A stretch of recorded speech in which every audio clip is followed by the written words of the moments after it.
All right. I'm at the Red House with Cashavelly Morrison, my good friend and fellow local musician. So we were just starting to get into a conversation about recent gigs and how our well-being is and what's on our minds.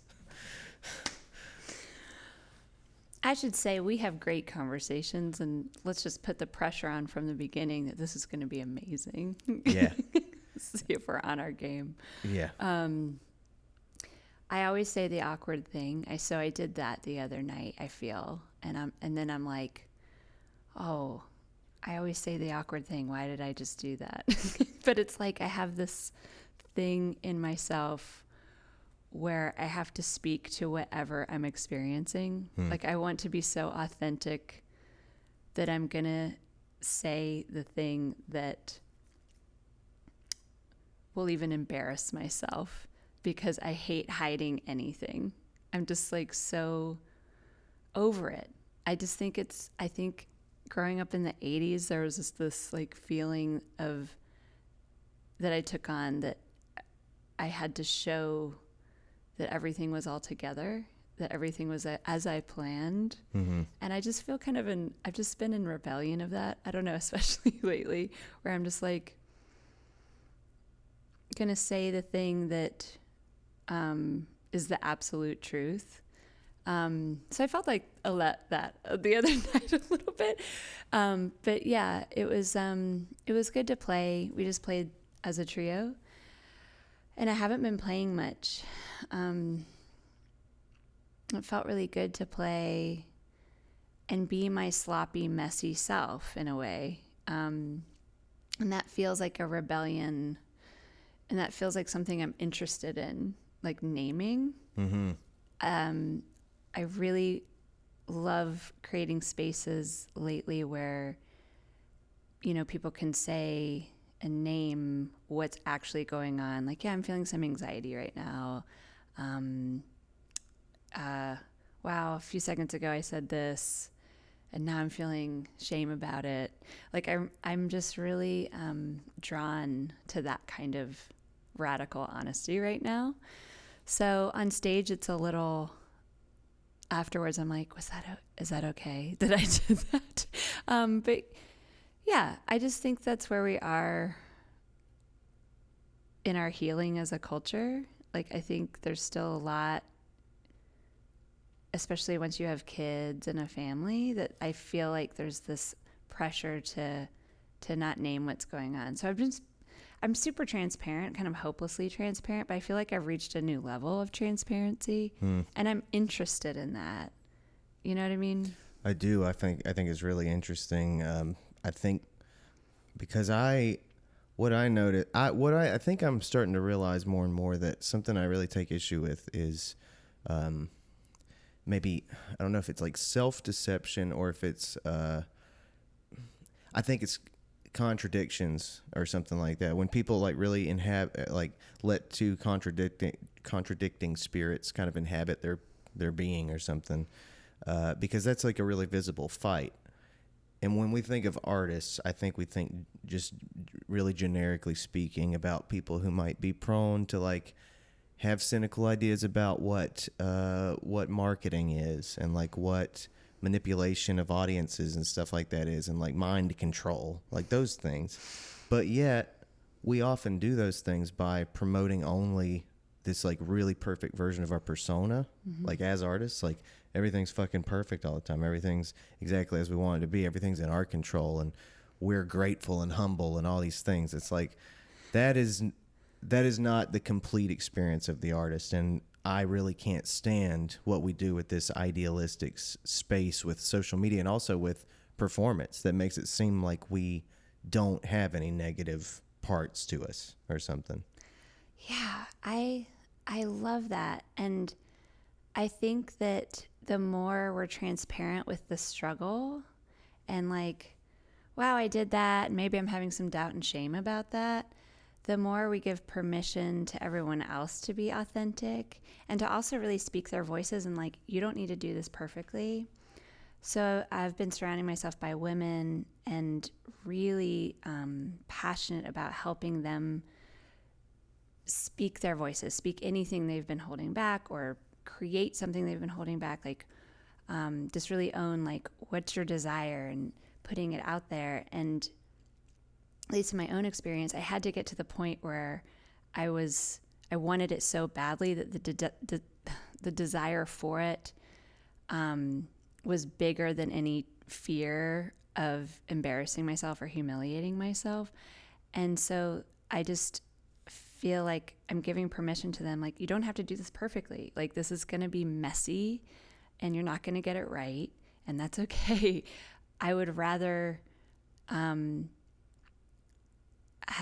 had, my grandmother, my great-grandmother, my great-great-grandmother do that messy and me have whatever that was they created and said, or the stories that I don't have, so it's like this conversation, like if there's pressure on it to do it right or to make it interesting or good, then that's like why I had to name that from the beginning, because then it's like, I need to give myself permission. It's like, yeah, this might suck. And now I'm comfortable. Because I'm just like, I think when you get to this certain maturity in life, or once you have kids, or once you fuck up enough, it's like, you realize you really don't know anything. And the people who like are saying, I'm the preeminent expert on this, and they might be, but if there's no humility there, to me, it's a dangerous place to say, like, here's this answer or here's this proof without some curiosity around that. Yeah. I think our curiosity is where our healing is in this culture, with the way we do things. We need to get much more curious, I think, so that we have more innovative thinking out of these problems, that there are many, many, many strategies for solutions.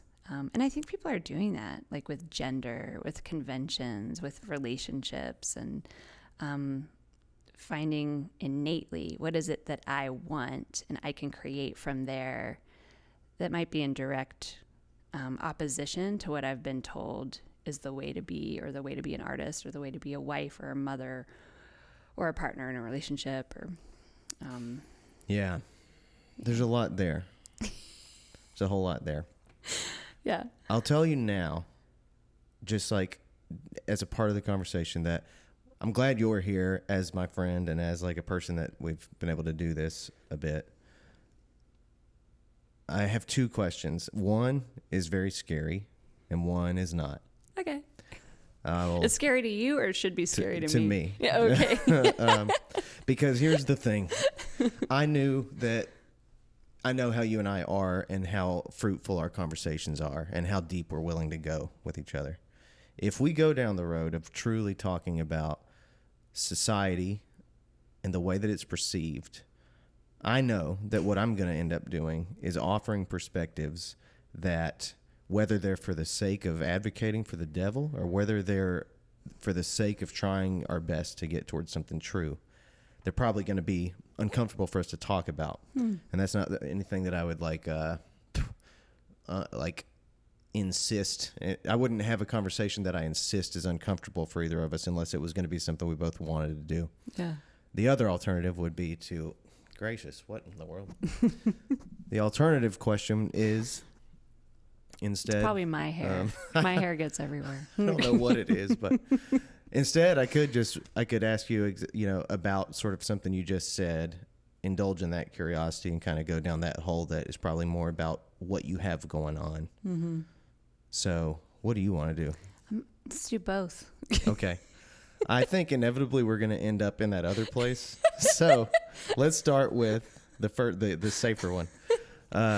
When you said you're kind of facilitating these experience like this, like promoting curiosity, what's that look like? What are you doing with these women that you're talking about? Yeah, I just felt this tremendous need to gather women. And I say that as people who identify as women, whatever they were assigned at birth. And coming from that and making a space where it's safe to move out of that if we want to. But starting from that identification in the woods once a month. And it was this feeling of, I don't really know fully this yin spectrum of energy. And we've gendered it, but to me, I just see it as a spectrum of energy of yin and yang, masculine and feminine. And I know the masculine. I feel pretty well in myself. I think it's really overdeveloped in a lot of women out of survival. And I know the yang definition of the yin. Like, I know what men have wanted of me and what they say love is. And I say that globally as a cultural male and not necessarily the men in my life. It's more of a cultural message. And I wanted to get in the woods where there's nothing male defined there innately, and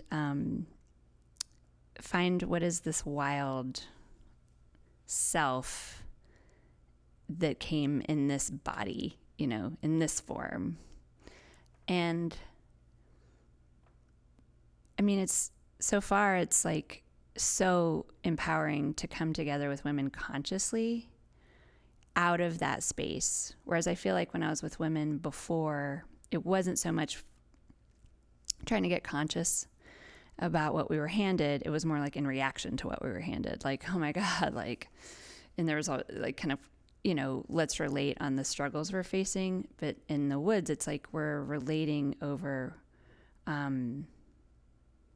what's our true desires? What are our true fears? What do we long to do? How do we connect when we're out of the gaze of the culture? And oh God, it's just so powerful. It's so powerful. And so much of it I feel is blocked in our culture from speaking. Because women, once they're taking up space or being bigger, the judgment that comes down on women is so harsh. So the hiding that voice, or however form that voice comes out, has been part of that survival of, it's just so easy to, once you're outspoken, be vilified or annoying or labeled in some kind of derogatory way. So I feel like this throat area is what is being released by these women in the woods. Like, I'm going to say the thing that I've never been safe enough to say in these contexts of my town or my friends. And yeah. Mm-hmm. Okay, and so to add some context for those who like maybe don't know your story or haven't heard the Zoom call we did about your journey with nature and stuff, just to add a little bit more information, so you can take it from me whenever you want, but I'm aware already that you've been kind of in programs that have gotten you in touch with nature and with your own sort of fortitude and abilities and stuff. And so are you now carrying that torch over to these relationships that you're talking about?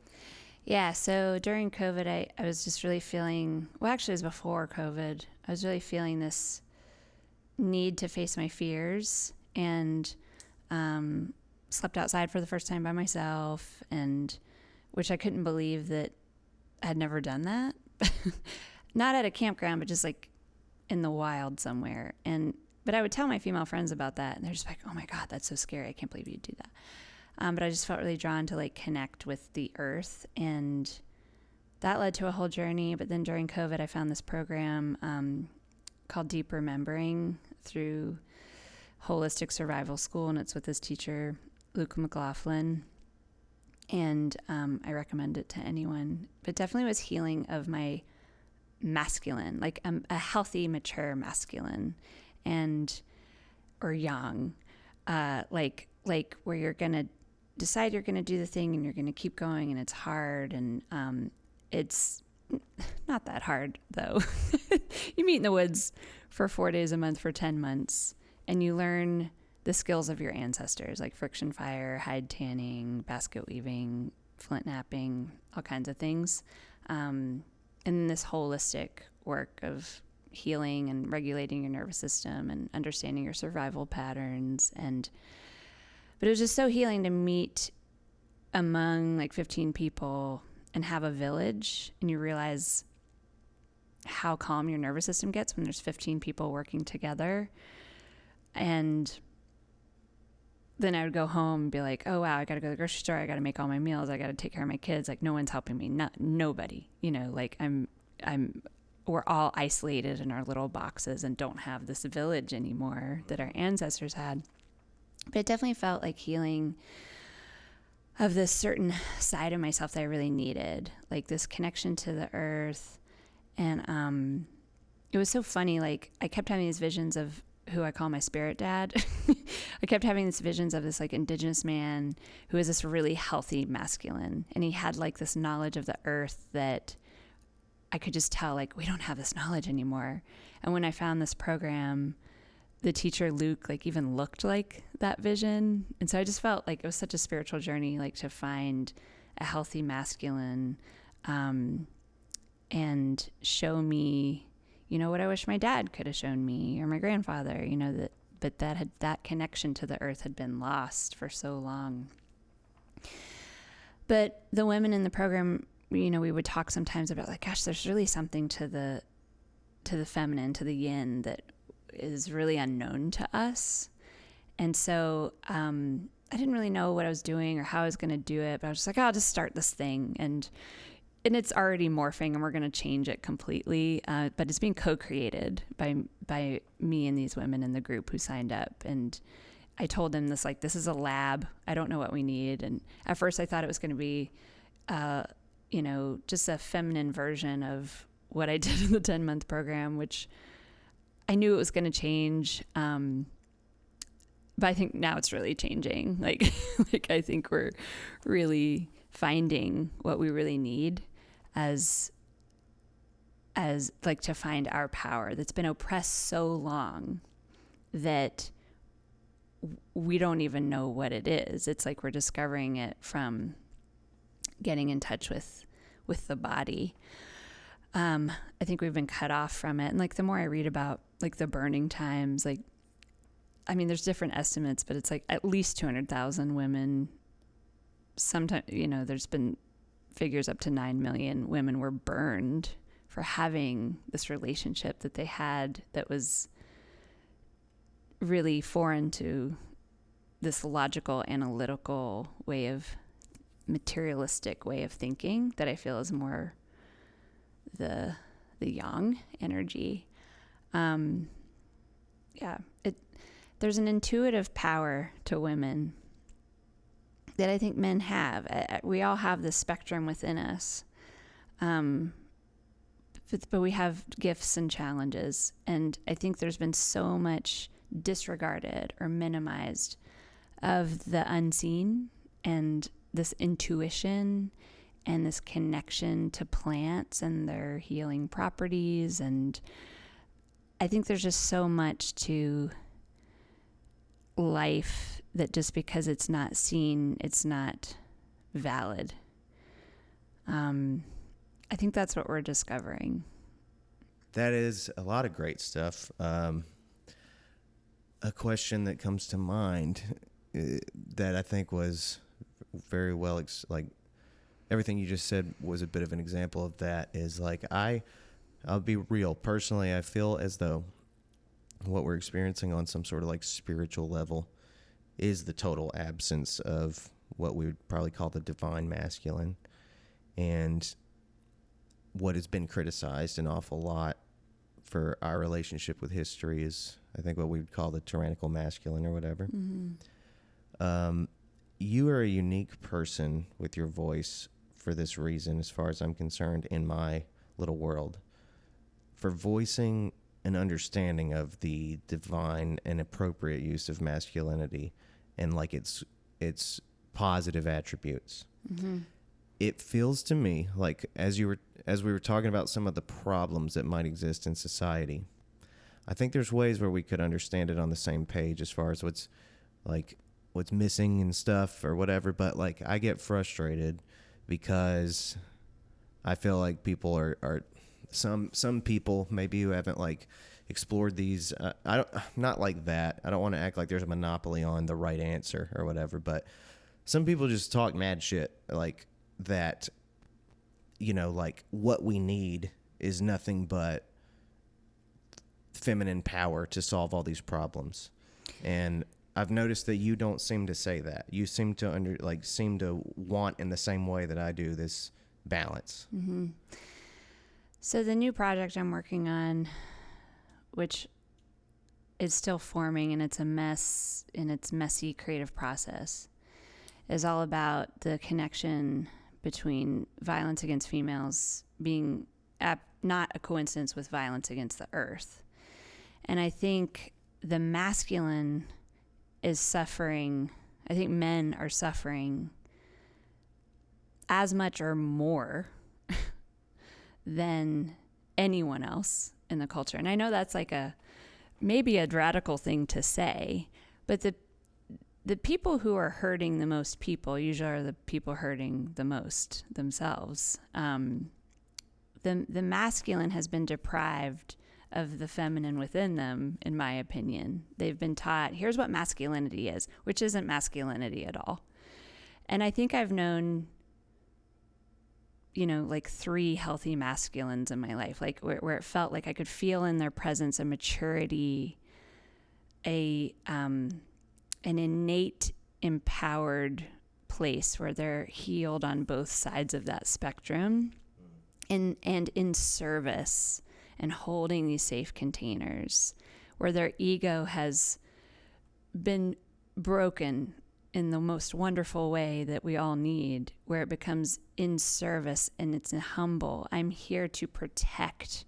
I'm here to hold this space. I'm here to, in that village, love in such a way that the strength in my body that was my gift in being born, with this body, I will die to protect what I love, Mm-hmm. And not that women don't have that too. Women do that. Just giving birth, you're doing that. You're facing your own death, and I love you so much, I will give my life. Anyone who's had a baby, I think, faces their death. At least I felt that way. And I think the mature masculine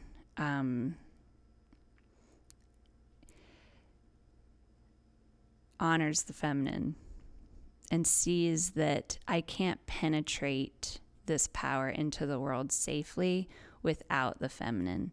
And I think the feminine can't fully bloom without that safe container, that soil that a masculine provide. I know I'm using this gendered language, but I mean the spectrum of energy. And I think all relationships, whether you're non-binary, trans, polyamorous, whatever, has this dance of energy that we've gendered. And I don't like using that language because we all have this dance of like, have I made it safe for you to be vulnerable? And will I protect you emotionally, spiritually, physically, in all contexts, we all do that for each other, and I think in our own pain, like people who are identified as women, it's so easy to shame men and come from that rage of the wound. But I think our like that truth speaking of like, I see the beauty in you, and it hurts to see you not believing in that, like this empowerment that has nothing to do with any external validation, and will speak the harsh truth to help him see clearly. And I have a partner that does that for me. Like, I see when you're selling yourself short.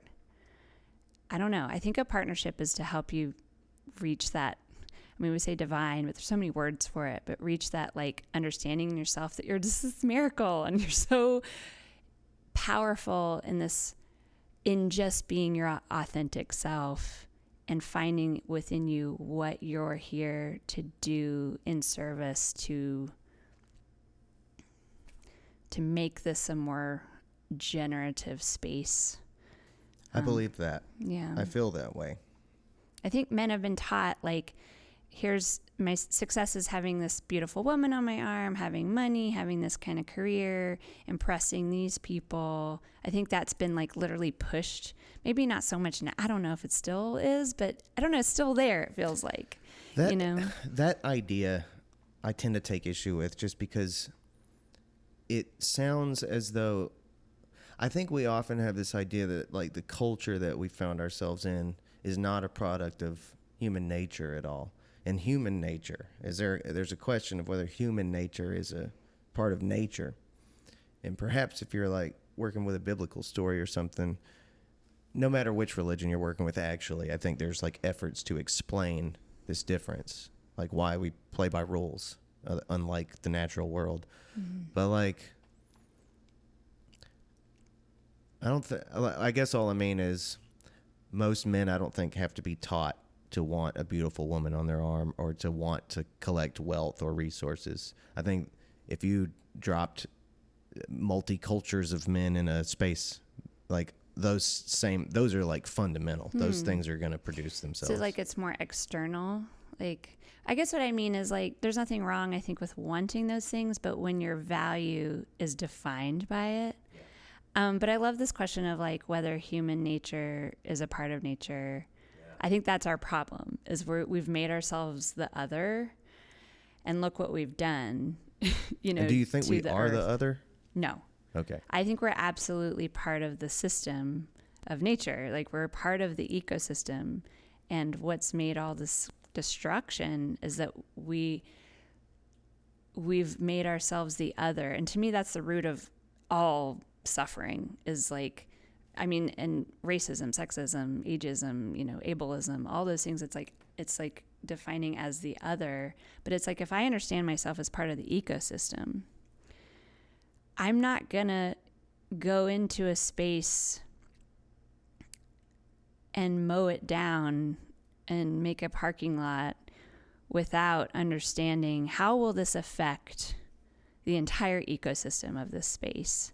Because I believe that we're not meant to just protect nature from human hands. Because there's this belief in that, we're the enemy. And I don't know if it's conservationist. I don't know what the name is, but it's like there's this understanding of like, let's seal off this land so people can't get to it because we ruin everything. And I think that's part of the problem. Like, we need to work with land. We can tend land and make it generative for all life in that space. Like, okay, so I had this amazing conversation with this huntress, and she has this really sacred relationship with hunting.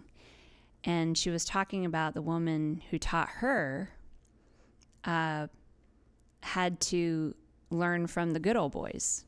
She was a woman who wanted to learn how to hunt. Where are the women who hunt? She had to go to hang out with the good old boys, And so she would hang out with each one of them, and she hung out with this one. He just got in his truck, and he drove up to where the deer were eating at dusk. You know how they'll see, they come out at dusk.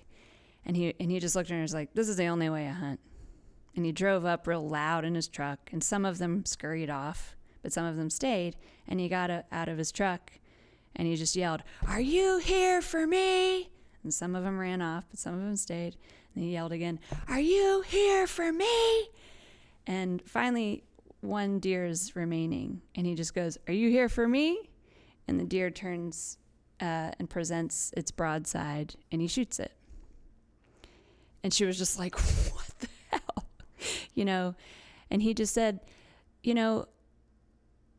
I'm part of this world.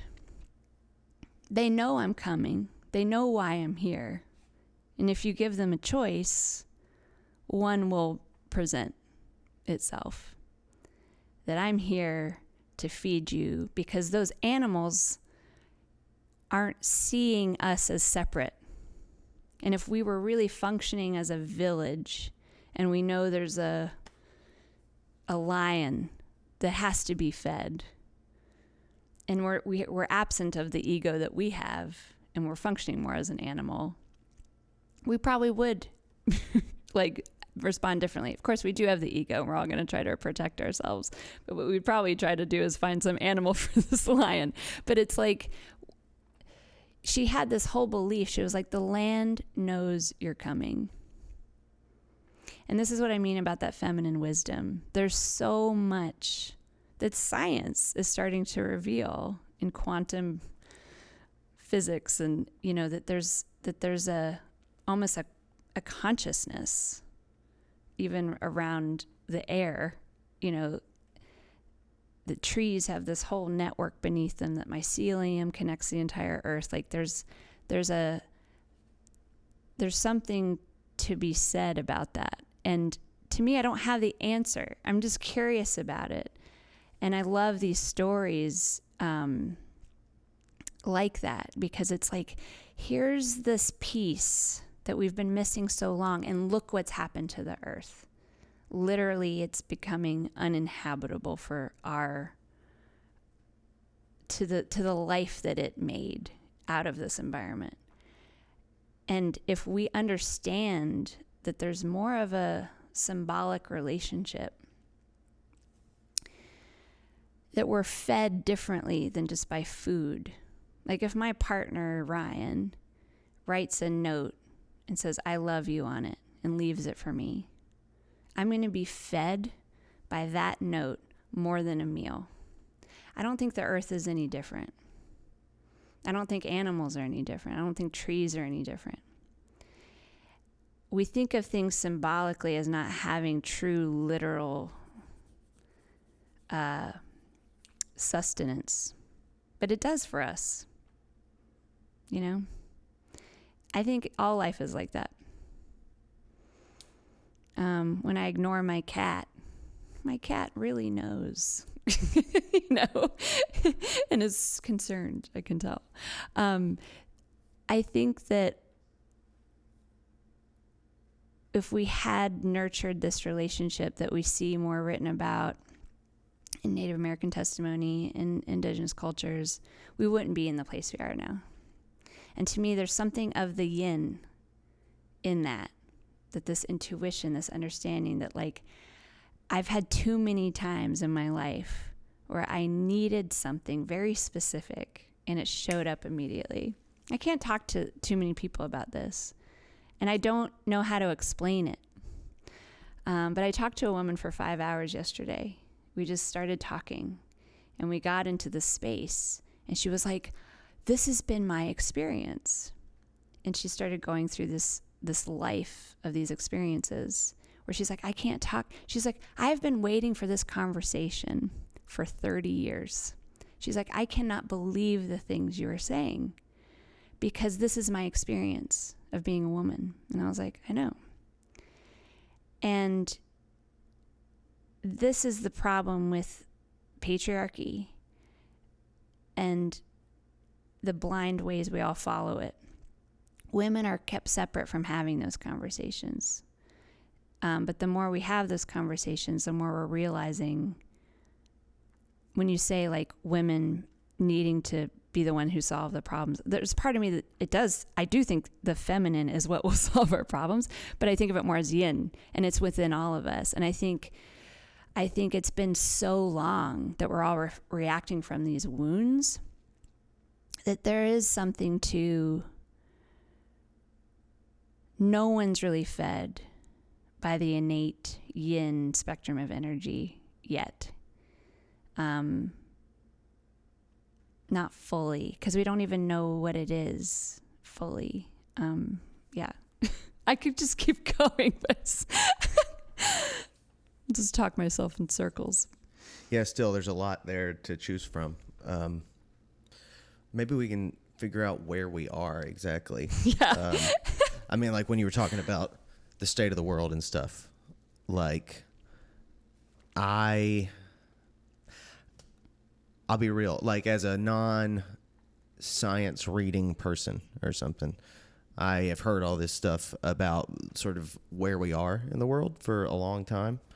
Not really sure all of the efforts in all of the different realms that are going on. I can have like a really layman's conversation about like climate change and stuff, but when it comes down to it, I'm not an expert on all the shit. Me neither. But I don't, from what I can tell you is that I don't assume the worst about where we are. And like, I don't think society, I have my own observations about society and the things that make me worry about it. And I don't know what yours are in that regard. So maybe we could talk about what it is about society that it is exactly that we're trying to pinpoint, is faulty or something. I'm super optimistic. I think there's so much transformation going on right now. I know that on the surface, it looks terrible and everything's going terribly, but I feel like those are these last efforts because there is so much transformation going on. I think, I mean, it's so funny to talk about society, but it's just kind of this messaging you pick up like in these spaces. Yeah. But I feel like if we all go inward, there's this really accepting, empathetic, compassionate love. And where the blocks to that, I think, are the shadow, the shadow side. That there's a lot of blocks in our society, in our culture. But they're being removed little by little. We're titrating out of it the more we go inward. Because the more you go inward, the more you can't not face them anymore. The issue is we stay in these patterns, I think, culturally of like, well, you're my problem. You out here are my problem. And it's like, we've seen where that's gotten us. That doesn't really solve anything until you start pointing the finger back at yourself. Well, how did I contribute to this? How did I become a willing participant in this? How did I enable this?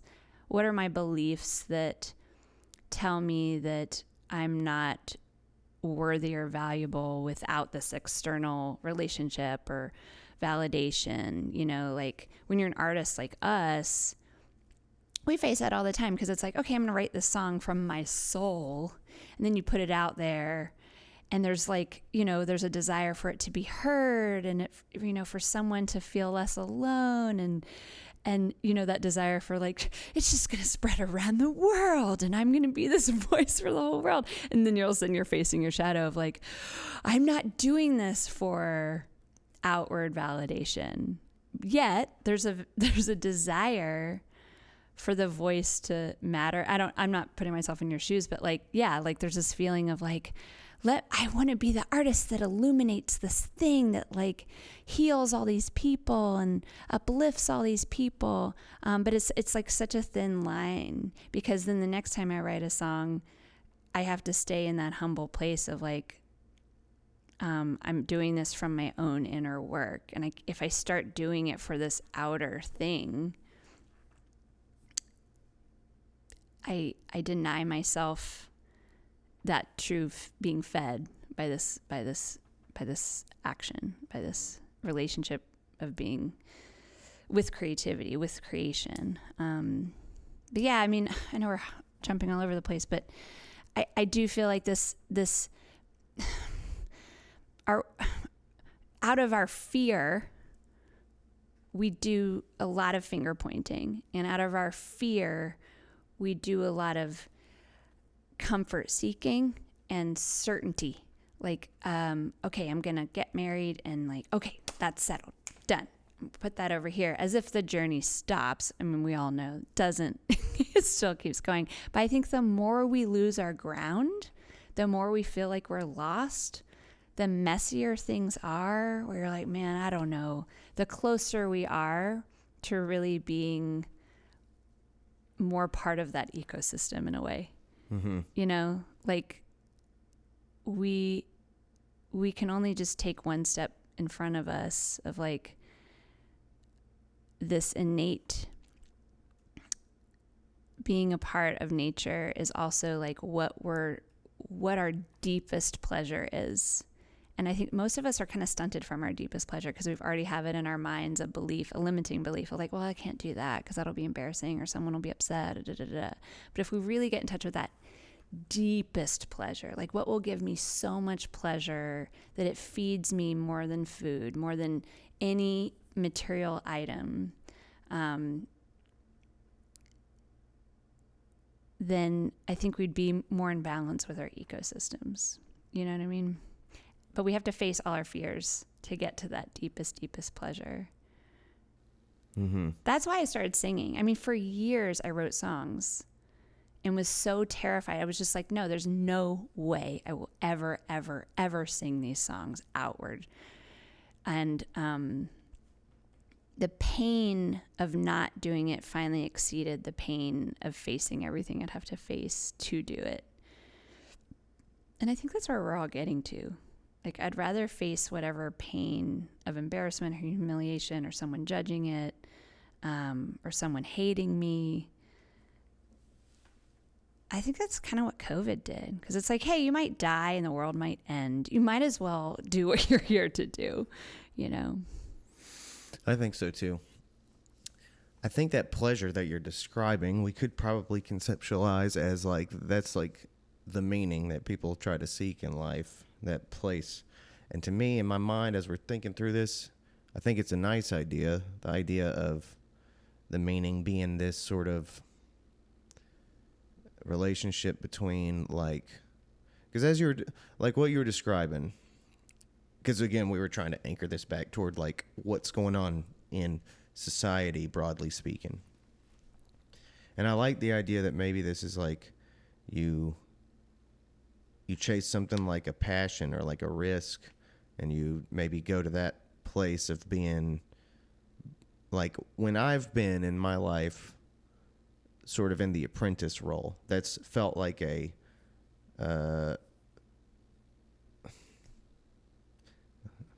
receptive power, which I think some people would argue is like a feminine power, mm-hmm. you know, to be receiving this whatever, this like wisdom from something else, from someone else or something.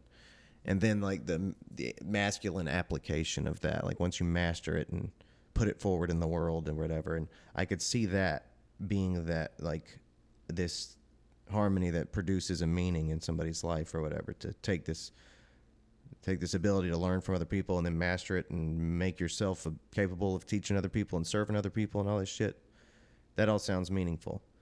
And I think that, you know, I think we both agree that we've lost a lot of our spiritual our historical relationship with spirituality and with religion and with the idea of God and all these things.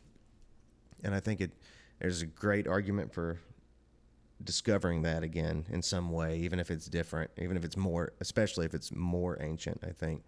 But I guess, yeah, to try to find that positivity, I hope that like when we think about society through this other lens, through this like optimistic lens, you know, that's why we came up with college in the first place, or learning institutions. Like that's why we came up with apprenticeships for jobs. And that's the great thing about people being entrepreneurs and having small businesses or whatever. It's like, luckily, these things are going on in the world in some way.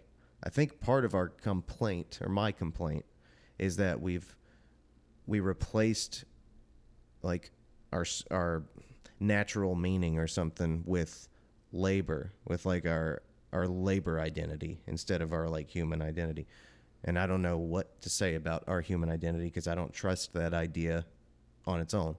But, you know, like instead of us, whatever, like having our farm or our place in our village and having that role, we somehow shifted to like being a plumber or being a welder, mm-hmm. or whatever it is. Mm-hmm. That doesn't, I don't think, bring about the same meaning that you're describing, the meaning that's deeply nourishing and meaningful. And I think that is what people think of. I think people now think of something like I find in my own life, it's either that I'm taking a practical road of of more money, more responsibility, less joy, less things that I feel good about, things that don't make me feel like morally fulfilled, or this artistic route that feels more feminine that people warn me is like not stable and not trustworthy, and you know, living in that space of like really truly being motivated, I guess, by like what satisfies my life. Mm-hmm. I don't know. Yeah. I mean, I think the oppression of that yin feminine is why taking that road means you might not have any security in this culture. Like the oppression of it means we don't value it. But to me, I mean, I had a conversation with some friends way before COVID where they were having a conversation like, well, why should I write poetry? You know, why do I get to be so privileged that I get to write poetry? And I was just like, coming from a really different place, like there's no other reason for living. You know, like to me, being human and dancing and singing and creating in that space of symbolism and honor is the reason we're here, is to experience the senses, to experience deep pleasure. But we've made a whole structure of living. It's industrialized. It's not earth-based. That has devalued all those things. And I get it. We have to eat. We have to have shelter and all these things. But it's not earth-based anymore. You know, we're not home. And to me, like being home on the earth, like understanding that the earth is my mother, like literally like my original mother. And if I have no relationship to her and I'm just on a computer or I'm on a very invented system, yeah, my mental health is going to be really probably not good. My relationships probably aren't going to be great because I have no connection to the innate. And so I guess what I mean is like singing, dancing, writing, all these things, like discovery through my hands. Like even welding and plumbing to me feels more connected to the earth because I'm using my hands in a way and I'm using my mind and I'm having to probably innovate some things. But it's like most of the culture is so removed from connection with each other and the earth that it's like it becomes like the pavement. I don't know what I'm trying to say necessarily, but it's like I think there's a way to have modern technologies and the way we do things and watch shows and, you know, connect that way and have our computers and have our comforts in balance with everything else earth-based and of our ecosystem. And I think people are trying to do it. Like we need the technologies of these indigenous villages, which were very spirit-based, with these modern technologies. And wow, wouldn't it be amazing? And there was a man who just died named Malidoma Somé, and that was his mission in life, is to bridge the positives of these two technologies, you know, and the technologies of the indigenous village are very much what we're talking about, like what that man knew. And he was like, are you here for me? This understanding that the earth loves me too, and that plants and animals need me too. And I think people are discovering it more and more. I was just watching this documentary about surviving death, and it was people who have near-death experiences, and it's all these scientists with this, you know, very young way of thinking, realizing like, whoa, like literally proving through their studies that consciousness exists without the brain. and then studying these, children who are born having all this information from a previous life and that they're verifying it, at the University of Virginia, and it's like, there's so much that comes from this curiosity. And I guess like maybe in Winston-Salem, I feel limiting beliefs of that town that I love so much. But there's some limiting beliefs like, well, what do you mean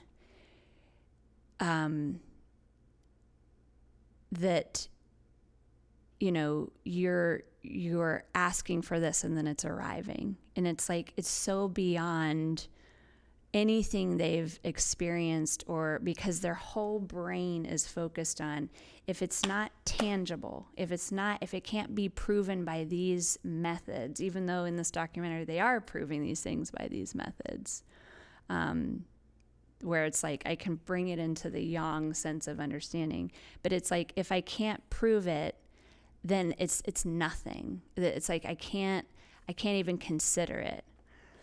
And I understand there's a danger to this space, to believing in my unseen relationships, with ancestors or whatever. There's a danger because we've seen, evangelical leaders. We've seen people like Trump who just like claim things and they get to be real without any proof. And, people get brainwashed and all these things happen. But if things are earth-based, like if we keep going back to the earth and the reality of our survival, like my friend Luke said, he's like, you keep saying like logical. He's like, it's not logical what we've done to the environment. Actually, if we were logical, we would be in balance with our ecosystems. And it's like, yeah, that's like, we're not doing anything logically, for sustainability. Yeah, I don't know where I was going with that, but but it's like, I think there's this marriage of these different ways of thinking. I think they're friends, and we think of them as like, well, you can't have this without the other. You can't have, proof of consciousness outside the body without debunking, all this other proof that's based in the material. And it's like, no, these two things, we're complex beings. And just seeing that photo, those photos from 4 billion years ago, someone had to imagine that first. Someone had to imagine that telescope that would be able to do that, but if you told someone 100 years ago, they'd just say no. So I guess this curiosity keeps us in a place of possibility. Yeah, for sure. Yeah. Which, by the way, I'm glad you voiced sort of, that was exactly what I was about to say, was like, there has to be, there's got to be, I think everything we can conceptualize is lethal without a certain end point. And like, I don't know, I've seen weird evidences of that. Like I've heard conversations of like, some people are running with this sentiment in a way that leads them to this conclusion that like Western society itself wasn't formed keeping all these things intact, and therefore we have to go back to the drawing board as far as that is concerned, and reform sort of society with all of these like indigenous practices being assumed true. And I think that's like that's just an unrealistic expectation to like anybody who wants to start society over, I think is not thinking deeply about their plan. And I think especially if they're motivated to do it just to like work in more religion than what is already in there. Because a lot of what you're describing, a lot of this perspective is also deeply related to, I think, like religious ideas and like what our role in the world is and how we are supposed to conduct ourselves in the world, what is supposed to be a priority. And a lot of religions have produced those ideas for us as well, or like been a way to organize those ideas. So I think rebuilding society in a way that like incorporates more of that would be very, very hard. But I think finding that harmony might be more realistic than starting from scratch.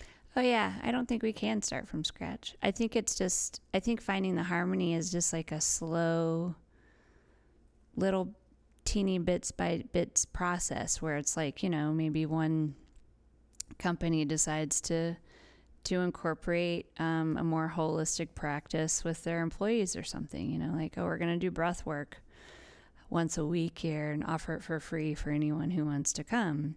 That would absolutely transform that company. Yeah. In a really probably not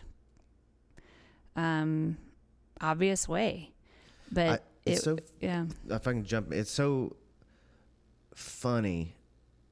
I don't know what this means, but I can't, the job that I've been working recently, I don't feel alive as a human. And like all this stuff that you're, like that idea that you just put forward would never fly there. It would never be a thing. It would be way too hippie. It would be way too liberal, way too the limiting beliefs come in, the judgments. Yeah. It's just not stigmas. It's not what you do. And, right. So like in that, it's like, I guess I don't know how to understand it. 'Cause like the mentality, like my attitude about the way your average laborer is treated is consistent, I think, with all of those observations. And yet when I picture myself going into that space, I wouldn't embrace that. I wouldn't think of that as a possibility. I wouldn't want it to be there. Like those two ways of existing are very different. My way of existing here in my yard is different than like my way of existing there when I have to do certain things. Yeah, it's I would say like what you just described in my own life. If I have a space like that, I would consider that a space where I feel I have to be inauthentic in order to survive. And I think most of us in this culture are in survival mode where we don't feel safe to do the vulnerable thing or say, hey, like maybe we could try this out. We don't feel safe to have curiosity. There's so many limitations put in place that might not even ever be spoken, but we can just feel them. We can get the message that this is not a space where I could say like, hey guys, let's start doing breath work once a week. We inherently know when it's safe to say, so. What kind of safe do you mean? So I mean safe to have curiosity and possibility. So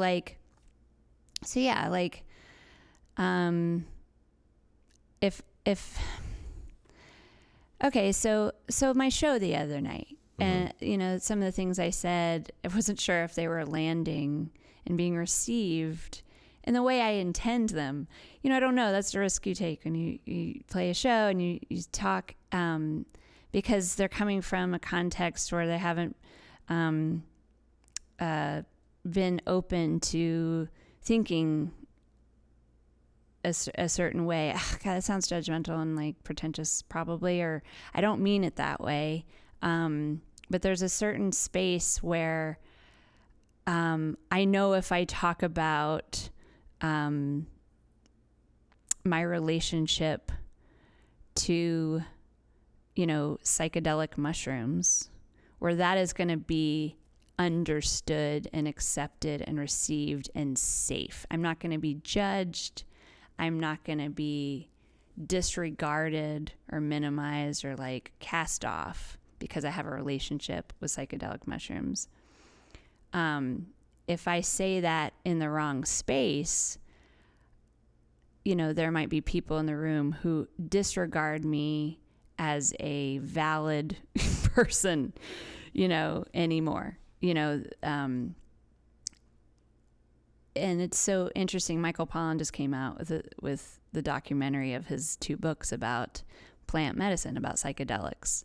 And Michael Pollan is one of these people who's a white man, very respected, very quantifiable, research that he's done and experiences he's done. And he's a very respected person. He is the only person right now probably who could change someone's mind about plant medicine.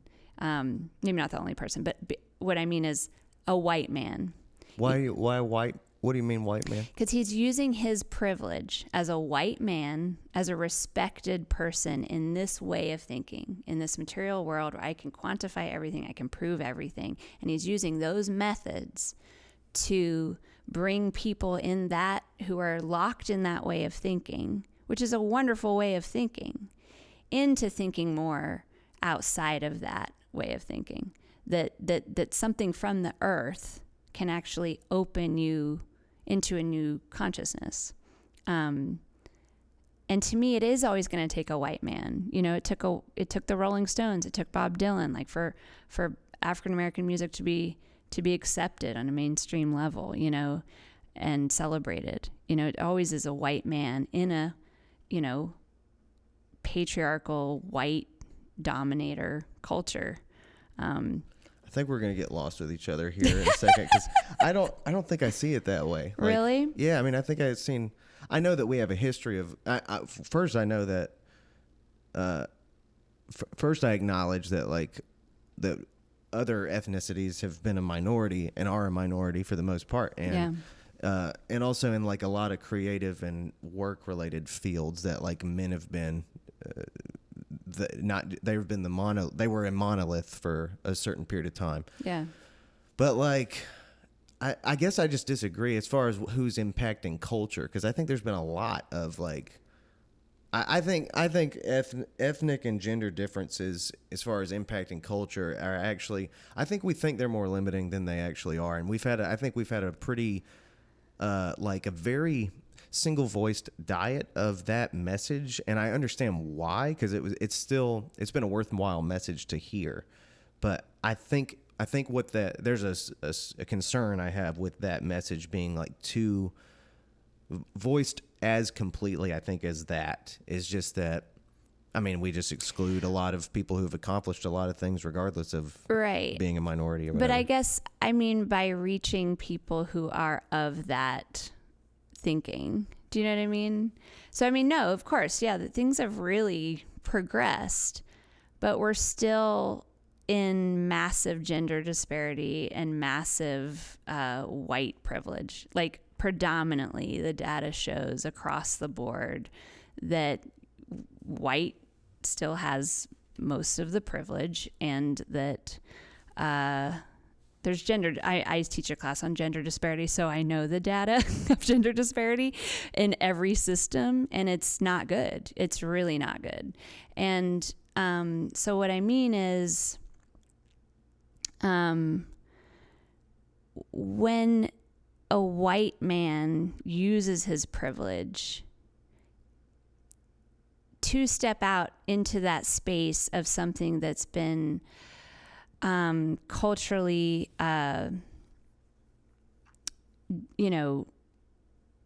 labeled as bad, like it's in the shadow of the culture, and mushrooms were being, if we want to take mushrooms as an example, were being studied by these, researchers before the drug war, and then they were made illegal, and then it was like, oh, we're making a plant illegal, okay, and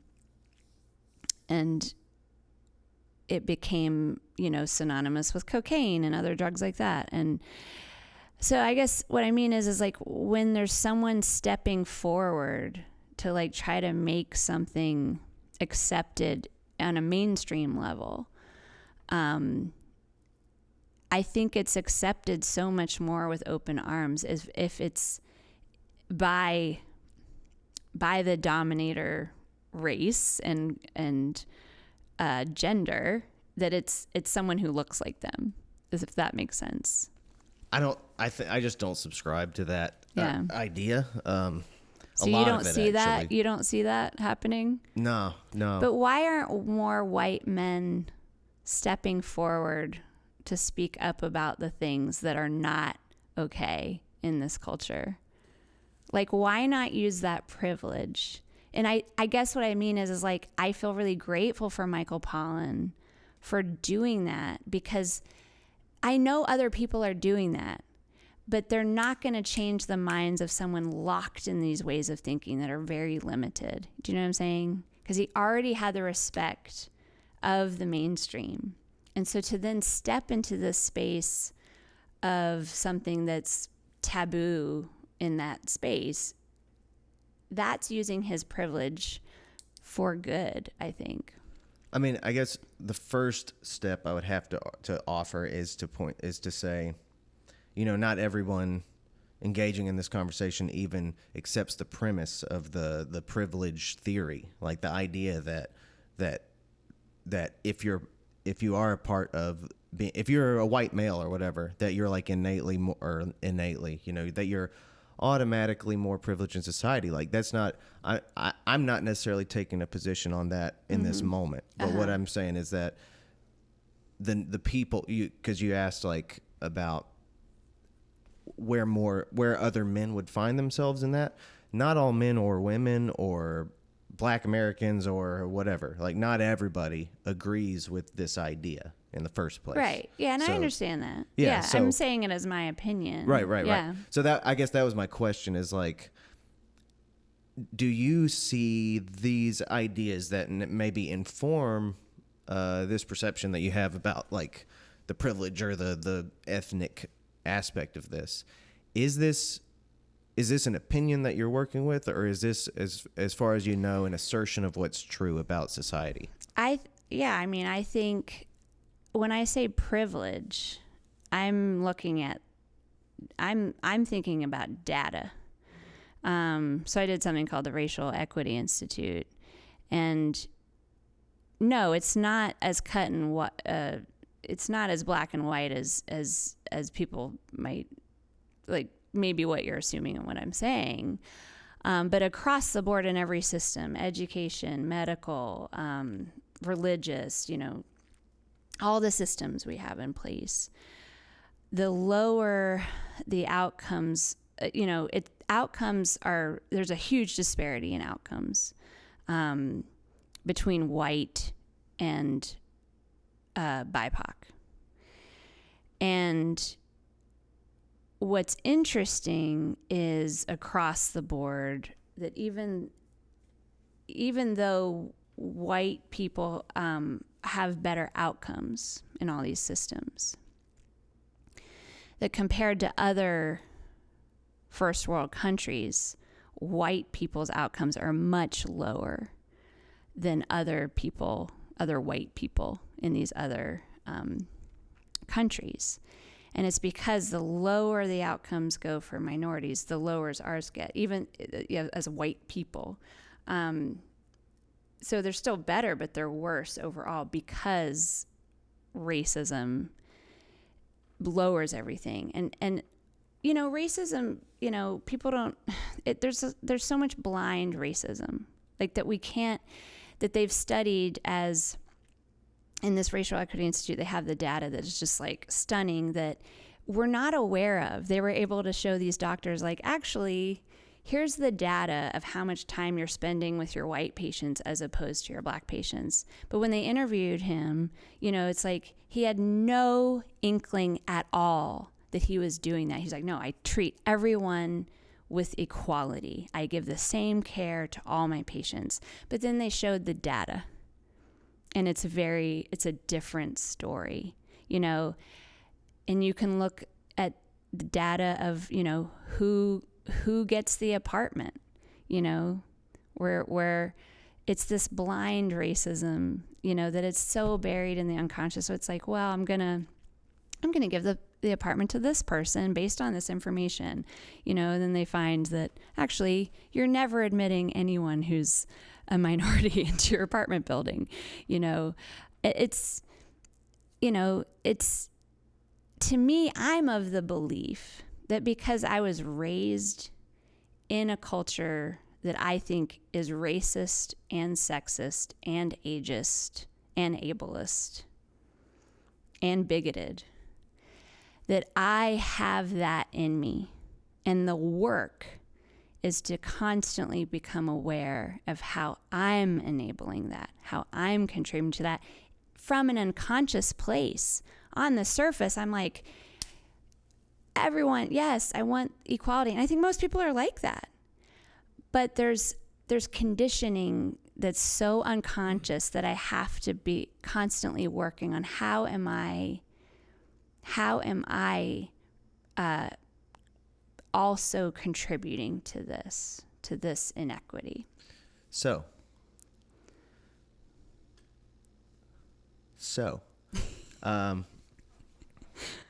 We are so deep. yes, and this is what I was talking about before. Like, I'm glad that I get to talk about this with you, because I would like, I don't know who else I would choose to try to have this conversation with. Yeah.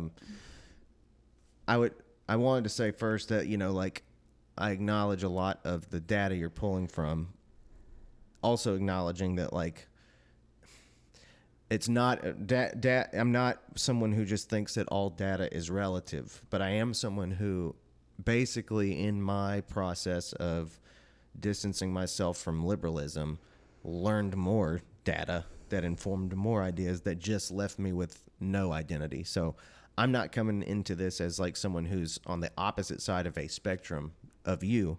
I'm somebody who tries to not be on either end of this spectrum as far as conclusions or identities go. Yeah. Which leads me to this. Okay. I've noticed within, like, I think what I would call like the left side of thinking lately. Mm-hmm. I mean, maybe forever. I don't know, because I think I see it going further back than our generation.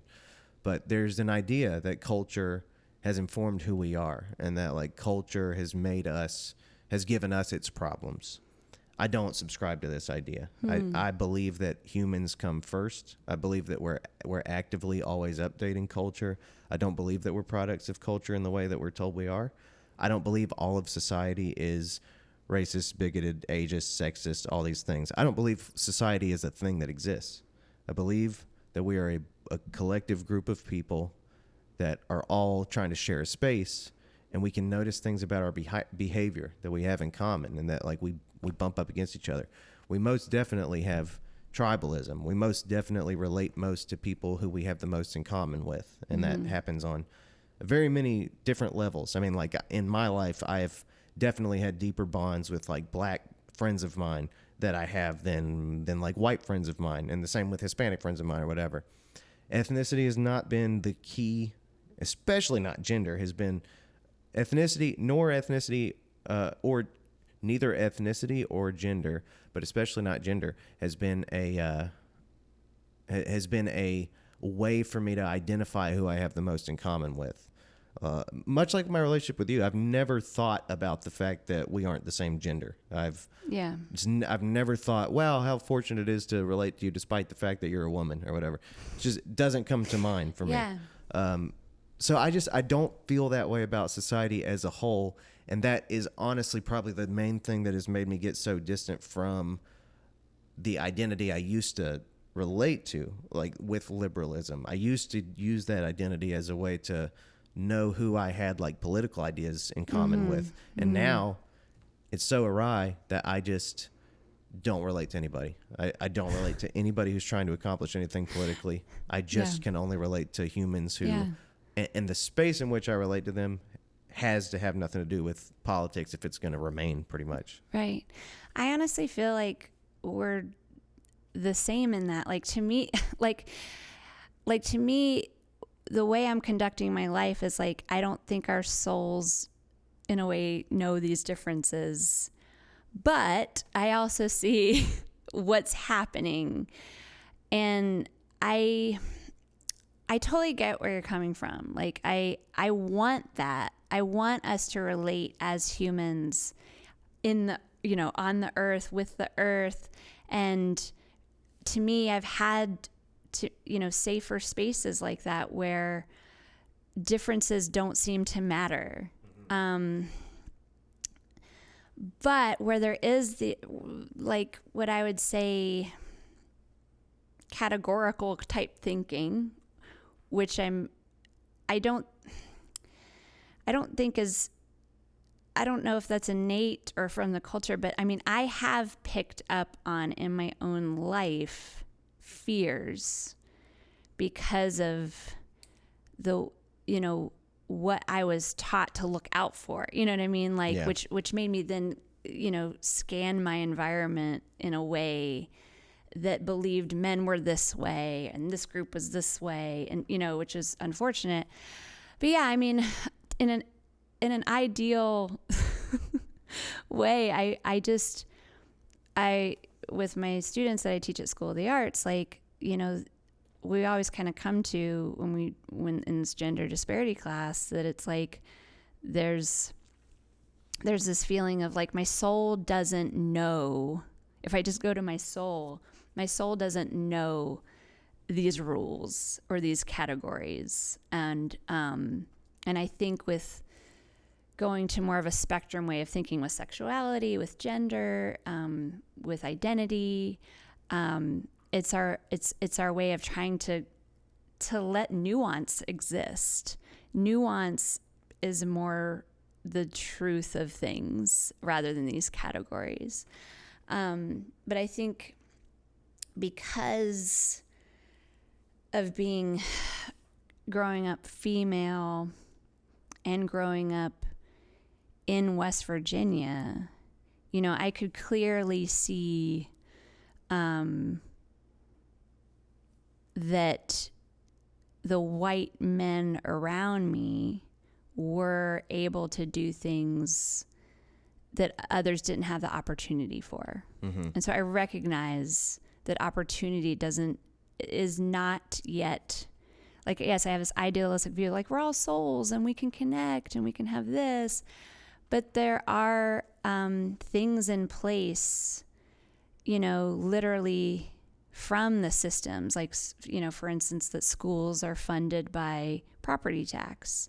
You know, then we know that in those areas where there's more poverty, those schools have fewer resources, you know, and you know, if this education is this way and that school has that reputation and then that school has this reputation, that, you know, then it becomes harder to get into this school and then, you know, this college, and then, you know, it's very easy to be a victim, I think, of the systems. And I guess that's, like, I have my own views about humanity, but then I also acknowledge that we do have these systems in place that keep people in homeostasis, you know? Yeah. I mean, that's valid. And I think systems, man, people talk about systems a lot. Yeah. And they often say something like, we don't have the systems we need to solve this problem or that problem, which I find very interesting, because I've heard it attributed to like wacky problems like that. Like, some people seem to rely on this idea of systems pretty heavily, as if it's like the only way that we solve problems or something. And I don't know what to think about that sometimes. And I don't know why it seems to be the left side of the spectrum that exclusively talks about systems in this way, when it's the right side of the spectrum that tries to uphold the systems so much. But that's just an odd, contradictory thing. But yeah, so like, that's a good example to work from. And my brain goes to, when we think about that, my brain simply goes to, I can understand how that's like a really complex issue within society that we can look for solutions for. Do I attribute it to malice or misfortune? Not so much malice, maybe more so complicated misfortune and things of that nature. And like, we can ask where that misfortune, what it's rooted back to, and we could probably come up with answers that are relevant to ethnicity and like society and shit like that. But my solution tends to be, let's improve on these, you know, let's improve on what we have in place or whatever. Let's like make things better. And I feel like where people have fallen into now is a mentality of, these systems we have in place aren't trustworthy, and so we should undermine them or something like that. And I think that's, I don't mind people wanting to update things or call out what they see as a problem. I think that's great. I just wish that maybe people could tap into something like a little bit of appreciation for the systems as well. Mm-hmm. Because like, we built them for a reason. They're doing something here that a lot of the world wishes they were doing. Like, people think America is like has a special relationship with racism, and truly I don't think it does. I don't think that America has a special relationship with sexism or anything else. I think there's a really good reason that so many people throughout the world still look at America as a place that has an unusual amount of opportunity compared to a lot of other countries. And I think that's worth us trying to remember a little bit when it comes time for us to try to appreciate culture a little more. Yeah. I don't think the systems, like that we have public school and these children gather there, like, yeah, I want to keep public schools, but it's like, what's going on in those walls? I don't want to get rid of a police force, but what if we completely change the paradigm of what we're thinking of as a police force? We're seeing outcomes be so much better with mental health professionals going to certain types of calls that come in, and they're able to de-escalate and handle the problem without a police officer showing up. Yeah, I can recognize that we need police officers for protection. When I was at the Pride Parade, I was really happy to see the police officers there, because there were, some people there that, I might need to be protected from, who believe that, maybe that violence is okay.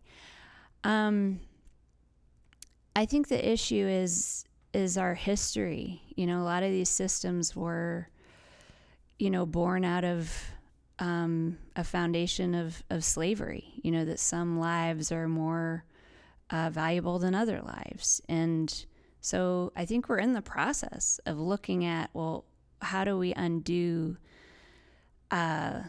these parts of that that do treat some people as other and less than. And to me, like, it's no different than family systems theory. So I know a little bit about this because Ryan's a therapist, but all these systems, it's no different than a family, really. And in a family, there's roles in that family. And, and they've come up with different names for those roles, but pretty much everyone in a family starts to develop their unique place in that family. And let's take an addict's family, for instance. And the addict is probably the person who's showing the symptoms of the dysfunction in the family. And maybe we could, define dysfunction as something not in consciousness, something unconscious being played out, probably from family history. And the addict probably has an enabler, someone who kind of protects them in their addiction. And then you have like the joker, maybe, just we could label it differently, but the whole system functions for survival within the dysfunction. And let's say the addict gets better, and they stop being an addict. It's very common for the system to sabotage that addict's recovery, because then everyone else's role would change. And we have some kind of human nature in us that we prefer homeostasis. It's safer. Change is scary, I do think we resist changing. And so I'm aware of that this occurs in family systems. And the theory is that every family has a system, that it just naturally happens, that we all kind of, in my family, I was kind of the sweet people pleaser, and that was very functional within the system at the time for my survival. And we all have our survival patterns. Ryan is the joker, he kind of gets everyone laughing. And so if I look at that family system and take that system and, like, I don't know, the school system, there's a certain relationship between the school board and these systems. There's a certain relationship between the school board and the government, and the state government and the federal government. And there's a lot of disconnect, and there's a lot of, variation across the country and all the different schools. And maybe it works over here, but doesn't work over here. And I mean, it's just such a complicated thing. But I do know that there is something to,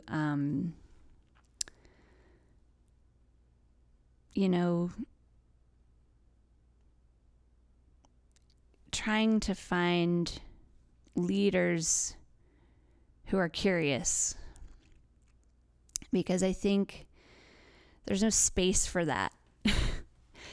There's no space for vulnerability. I think there's a lot of leader isolation, and this, like we're saying as artists, like this need to do it right, and literally having to embrace shutting out certain ideas to keep maintaining leadership. I really hate how it's so easy to point the finger at leaders and blame them for everything. Because I feel like if leaders could disarm us enough, if they're in that place of like, let me hear this out, like if a principal at a school sits down and really listens, like, what do you need? How do you want to teach? What makes you feel alive? And then caters that school to the gifts of those teachers and what they can bring where they feel alive, and figures out which students are like, oh, this student's really, if they really sit down, I think that would be really positive change. Just listening and getting curious and trying a different way. But they might not be at liberty. They might have their hands cuffed by the school board, in these testing. And so, yeah, we start acting out of survival. It's like, well, I can't solve that problem because of this over here, And that might be in the family system where it's like, well, you can't be gay because your grandmother cannot accept it. So can you just like not say anything about it? Like,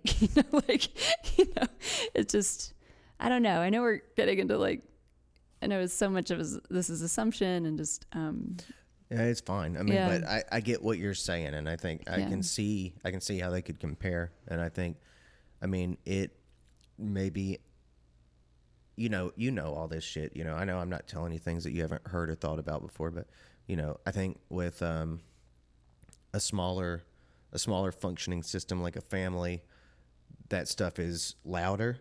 And then like the bigger you get, there's still interpersonal things or whatever. But this whole idea of like the corporate world and how emotionless it is or whatever, it's like, I guess that's probably why it is that way, so that it's functioning and like practical instead of having to be bothered by all of this stuff, all of this like existential stuff and emotional stuff and all this stuff. And, I'm sure that's the case for corporate America and like why it exists the way it does. And it's so like, it's supposed to be its attempt at being so stoic and pragmatic or whatever.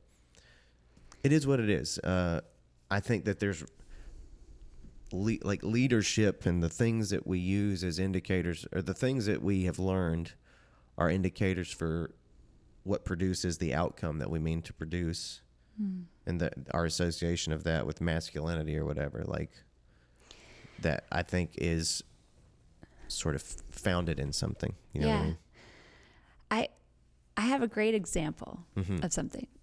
Okay, so in this wilderness program that I did for 10 months, and now Ryan's doing it for 10 months, and you have, two white men leading it, and they are the leaders, and they are creating, what I'd call a safe space or a safer space. And what I mean by a safer space is like where you are safe enough to say how you feel about something and that it will be received and heard. And they do that by creating structure around feedback, So we'd have these like connection and disconnection circles. Like, where are you connecting? Where are you feeling good in this program? And then where are you disconnecting? Where are you feeling disconnected in this program? And it was really held when you had, what I would call, negative feelings. And they would really hear it and really consider it. And that was different for me, for men in my life and leadership that I've experienced. And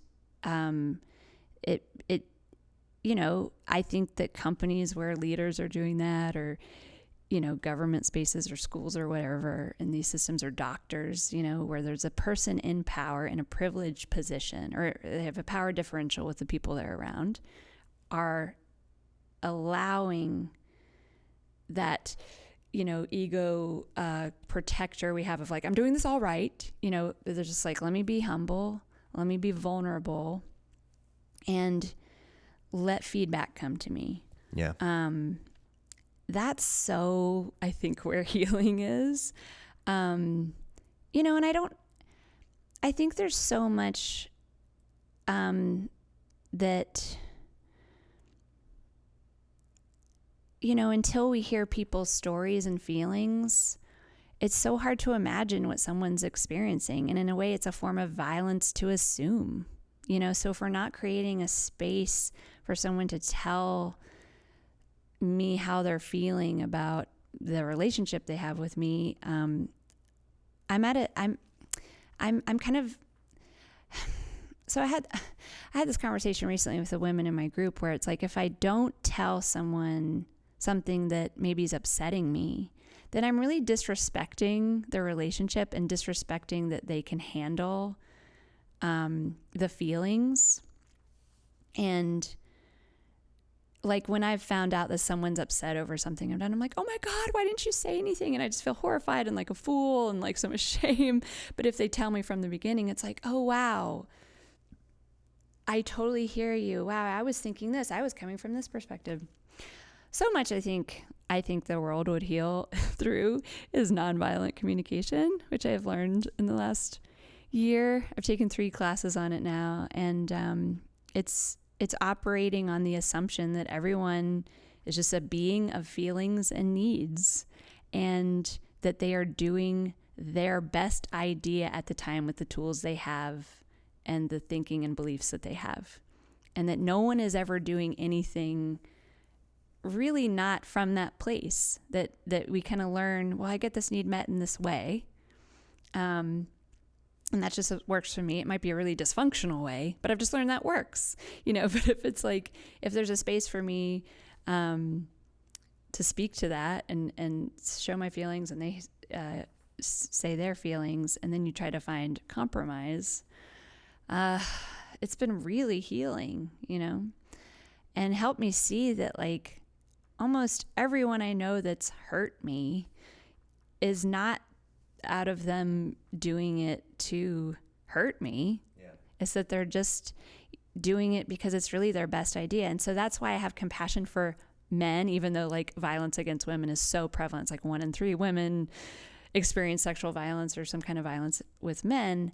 I think men literally, many of them, maybe some of them have reached personality disorder level where they're maliciously doing something because they're so cut off from their heart. But even then, I question that. I think they're doing what it's their survival pattern. Like, here's how I get this need met. And it's a horrible, dysfunctional way. And they've been enabled, I think, in many ways to believe it's okay to exert violence against women. And maybe they're seeing women as not fully human beings in order to do that. But most of these, cases are in a very nuanced gray area, date rape and things like this, where it's, I don't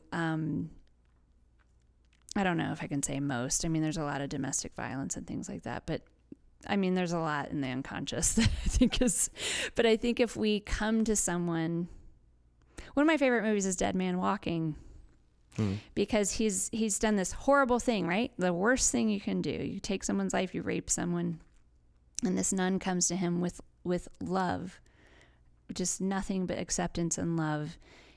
And yes, he's going to die in the end, but he is able to face the truth and hold himself accountable and finally confess at the end. And that's to me, that is the divine feminine. Is holding that man to like, what is the truth of what you've done? What is the truth of where you are and what you did? And you are not evil. You are not bad. But I need you to own the fact that this is what you did, and I still love you. Mm-hmm. And I think that's where the healing is. You know, I think it's nonviolent communication, but it's also that, like, I still love you. Doesn't mean I don't have a safe boundary with you and that I can trust you, but I still love you, even though you were capable of this. That there's a higher universal love that I think is happening in this world, but we keep down in the ego where we're like, it's you're the problem. But the more we get that universal love back to ourselves, the more we go inward, the more it's like, wow, you're this man who did this to me, and I can hold this boundary with you. Like, maybe I don't even speak to you, but I can still love you and see that that was from your own pain, that was from your own hurt. And I think once we're given that love, we can heal from that. So that's pretty interesting. So it sounded like part of your picture of the divine feminine, I think accurately, like reveals the faults of the masculine to itself. Blind spots. Do you think that's also true the other way around? Oh, yeah. That the divine masculine reveals the blind spots of the feminine? Yeah.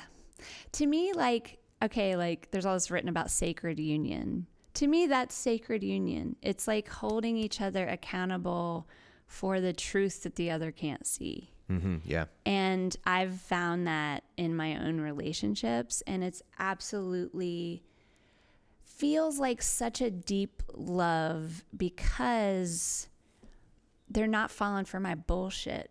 Yeah. You know what I mean?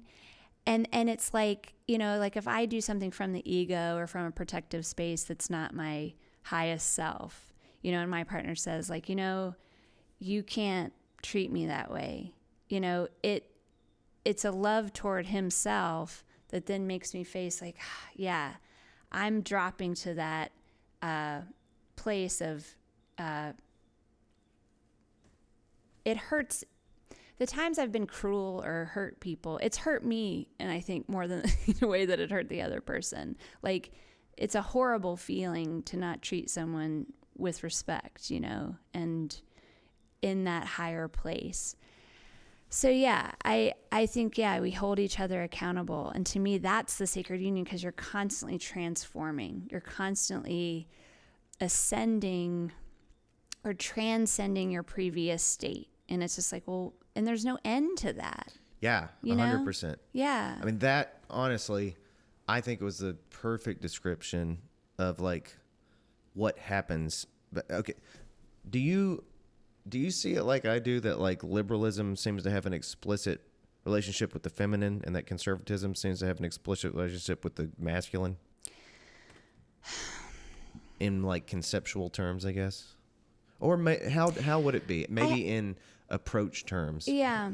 I mean, to me, it's like, the feminine, like the innate feminine that at least I'm discovering is more about this transcendent love, this universal love, and like getting everyone to kind of like recognize that from this nonviolent communication way, like that we're doing the best we can.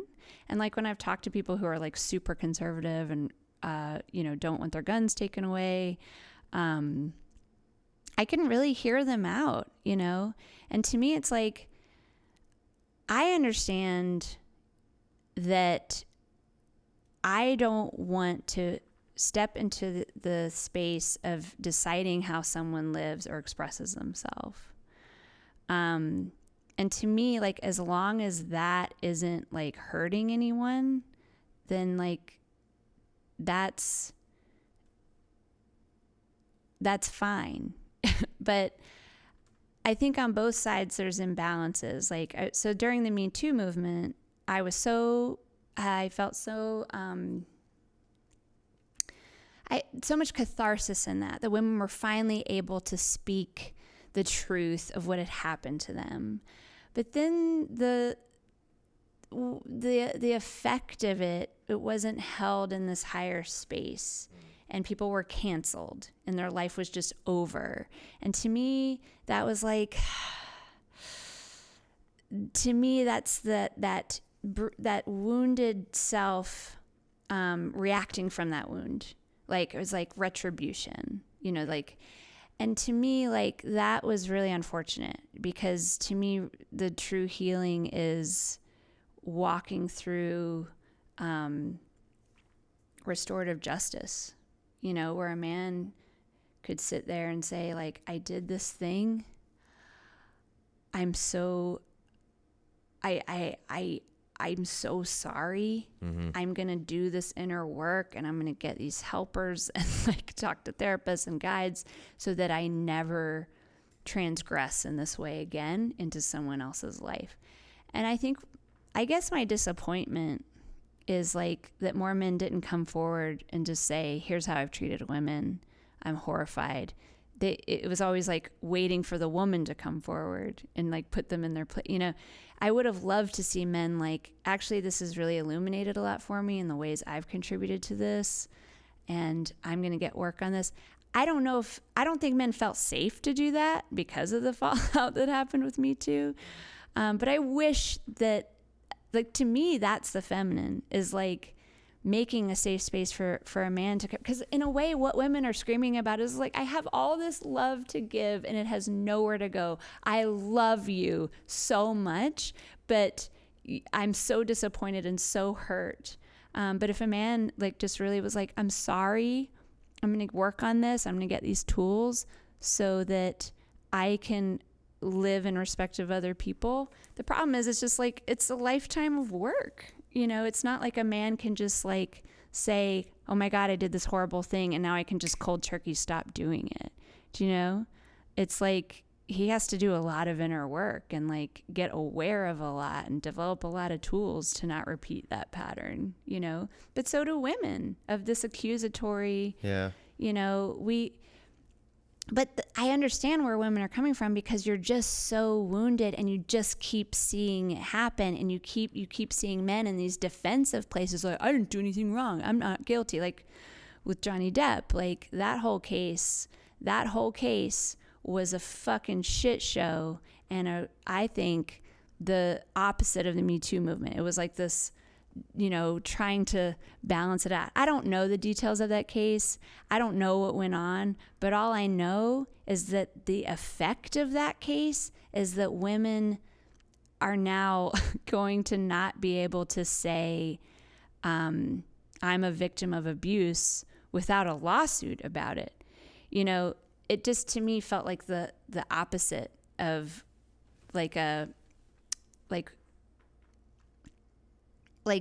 all she did was say she's a victim of abuse, right? Like, and that's what the lawsuit was about. And the thing is like, she didn't even name him, but I mean, it was obvious, but it's like, women need to be able to speak up about their abuse, but there's so much, like, that defensiveness of like, you can't even say that, is just really scary to me, because it's more in that space of disconnection rather than coming to like healing. Like, there's no healing between that whole case, it's just a bashing, really ego-based place that felt really just disgusting, I think, for everybody. I mean, that's just my opinion, but like, I guess what I mean is like, if I look at liberal and conservative, like, you're back to your question about like, is one innately feminine, one is, I think that there's imbalance to both, because they're still from this wound rather than what is preferred, if that makes sense.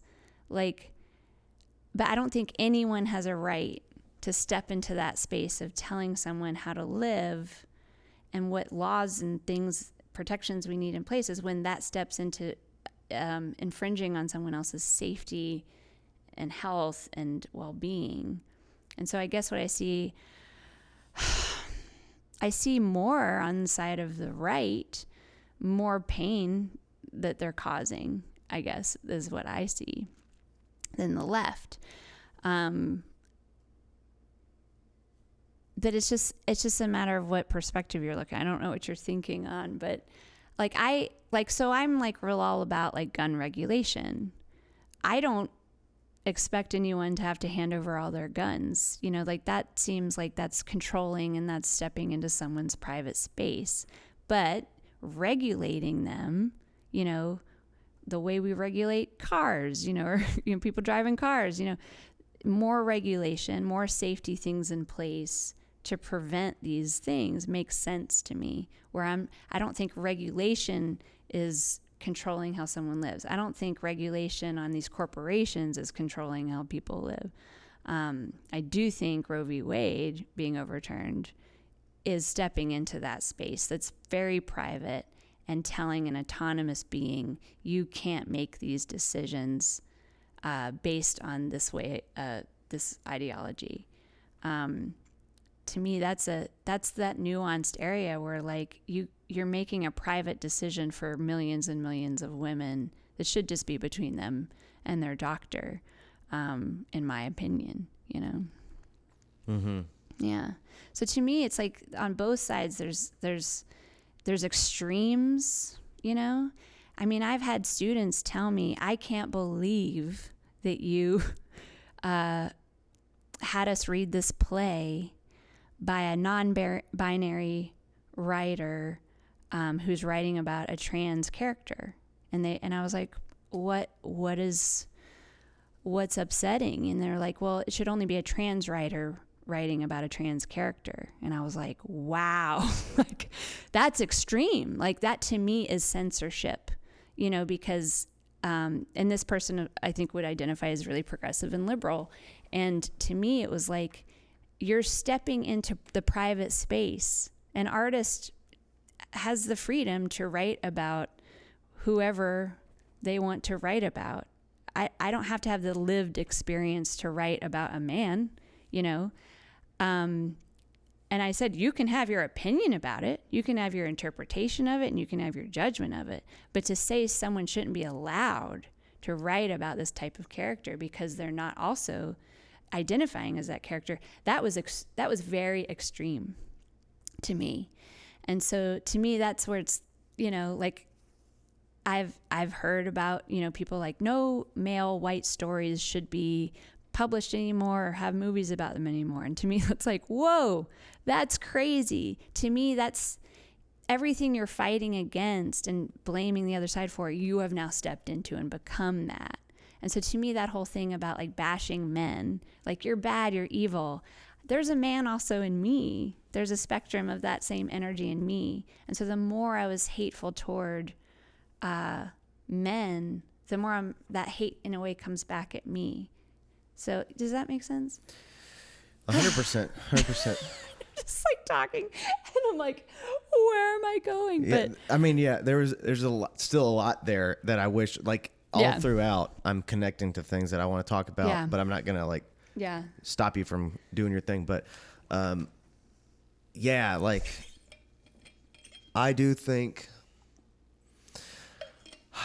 when people choose a political identity like liberalism or conservatism, what they're doing is simplifying their model for their personhood. So instead of having this balanced male and female thing in them, this yin and yang thing, this divine masculine feminine, whatever you want to call it, instead of trying to pursue that balance, they pick a politically active one of those things, either the masculine or the feminine. The masculine, in my view, right now especially, is straight up conservatives, and liberals are the feminine. And the reason I say that is I believe that they're like, I think the whole liberal ideology right now is based in the idea of benevolent compassion, benevolent acceptance, benevolent, I hope I'm saying these words right, benevolent, just like everyone belongs in society in the same way kind of thing. And that like, the word shame came up a little bit. Mm-hmm. The idea, I think, right now for a lot of liberals is that like things that ordinarily we have been uncomfortable with or thought was shameful, it's time for us to play with asking ourselves whether or not it's true that those should be shameful or something. So we're in this territory with them of like, what can be permissible or something. And conservatives, I think, for a very long time, their skill, their talent was like holding a shield in front of society and its darkness and its shadows and stuff, and being like, no, like we keep everything from falling apart or something. And of course there has to be a tug of war going on between these two spirits in a collective society or something. I think it goes on in households, for fuck's sake. So like it's going to go on at a large scale too. But that's probably part of why I avoid having an ideology, is because I don't want to be stuck in just one of those modes of being to the degree that I'm fucking foolish, to the degree that I'm like sacrificing truth in some way or another. Because I believe people on both sides of these spectrums are sacrificing certain truths. I think the one you just showed us is a great example of that. Like in my definition of truth, it is true that people can use their imagination and that they can write about other things. It's part of my understanding of truth that identity is not real and not significant, and not like someone's like sexuality and ethnicity and all this stuff is not their essence. It's not like their creativity or their being or their value. It's just something about them that's that's like unescapable. So then when you have a side of the spectrum that's making that so primary, I think that's just as wrong as the other side of the spectrum not acknowledging that some people use those identity markers as like as points against other people or whatever. So I think, you know what I mean? I think that to me is as gross. It's exactly what you just said, becoming the thing that you were trying to protect against. I think that's as gross to me as if some hypothetical idea of a conservative didn't want someone to read a book about a different ethnicity than their own or something. Like that's wacky. Right. Yeah. I mean, we're all autonomous beings, and when we seek to control that, then we get in trouble. And I don't know if I can say like this party is masculine and this party is feminine. I see what you mean by that. I'm just kind of like not thinking that way, but if I am a little bit, because we've talked about masculine and feminine, and like the divine masculine and feminine, like these books like King, Warrior, Magician, Lover, and things like that. To me, like how my understanding of the masculine, it should be this protective container, and in a way what you were describing about the right is like we're this protection, we're going to hold up these things. And I guess like the anger and the betrayal and the disappointment of like maybe the left side and the feminine is like, but you're not protecting me, but you're not protecting me. And we need to have this different way of thinking of like, what is it we're protecting for all of us to do? And to me, I think that we can express ourselves in a new way. We can create anything, that we are autonomous beings and we can make these decisions, and that the protection is to not let that infringe on anyone else's autonomy, anyone else's autonomous being. And that, like that there were all these souls and we have these different identifiers and quantifiers and names we've given ourselves that take us out of nuance, that nuanced place that, the truth is we're much more nuanced than these names and labels that we've given ourselves, I love deconstructionism because it's like, I think that's what we're all trying to get back to as adults, is like get back to that child mind where you see a chair and flip it over and skate with it, not knowing it's a chair. And then someone says, no, that's a chair. And you sit in it and it's called a chair. And then all of a sudden it's not possibility anymore. It's what it is, and that's, I think maybe the nugget of what we've all been talking about is like, I want to move. And I think we are globally moving into more of this way of nuanced thinking of just like, of just possibility. And like, if we give something a name, it doesn't have to mean that name defines it. I mean, the nature of language unfortunately does that. But I think that's, if we're looking at the spectrum, what I mean by spectrum is nuance, that, you know, gender, identity, sexuality, masculine and feminine, us as creatures is in this, that there's many strategies, and we are locked into two political parties. Whereas in other countries, there is more of a spectrum, and it's really boring, you know, because it's like so many political parties that, you know, but we are in this very binary, we're locked into binary thinking of right, wrong, good, bad. And we do that internally of like, well, I can't desire that because that's bad, you know, and then all of a sudden you're acting it out anyway from the shadow, and it's just destroying your life and you're burning it down. We've talked about Carl Jung before and the whole shadow side. And it's like, I read this book called Existential Kink, where it's about like learning your shadow, but then like embracing like in all the ways we self-sabotage, like my show the other night, I indulged a little bit. It's like, oh, I didn't say the right thing. Oh, I'm just terrible. And I'm like, oh wait, there it is. There's my kink, where it's like there's part of us that like wants to like feel bad about ourselves and have pity, and, you know, like, and she kind of turns it into a joke in the book, where it's like I was always drawn before I met my husband to like the bad boys, you know, and it was just like, that's like that shadow side, like, yeah, just like burn your life down with these bad boys. But it's like, if you can like get conscious of it and then play with it, it's like, yeah, like the bad boy, you know, then Ryan has a fun time pretending to be an asshole to me. And I'm like, oh, more. Right. But he's not really the asshole, and it's not really destroying my life, you know? But I hate saying that word asshole, because then I get into that place of like, there's good, bad, right, wrong. The nature of language is binary, unfortunately. How do I say? I don't know what I say. Nuance is cool. I'm having a hard time because as we're talking, it's like, yes, when it comes to political ideas and even philosophical ideas, I tend to always gravitate toward balance and stuff.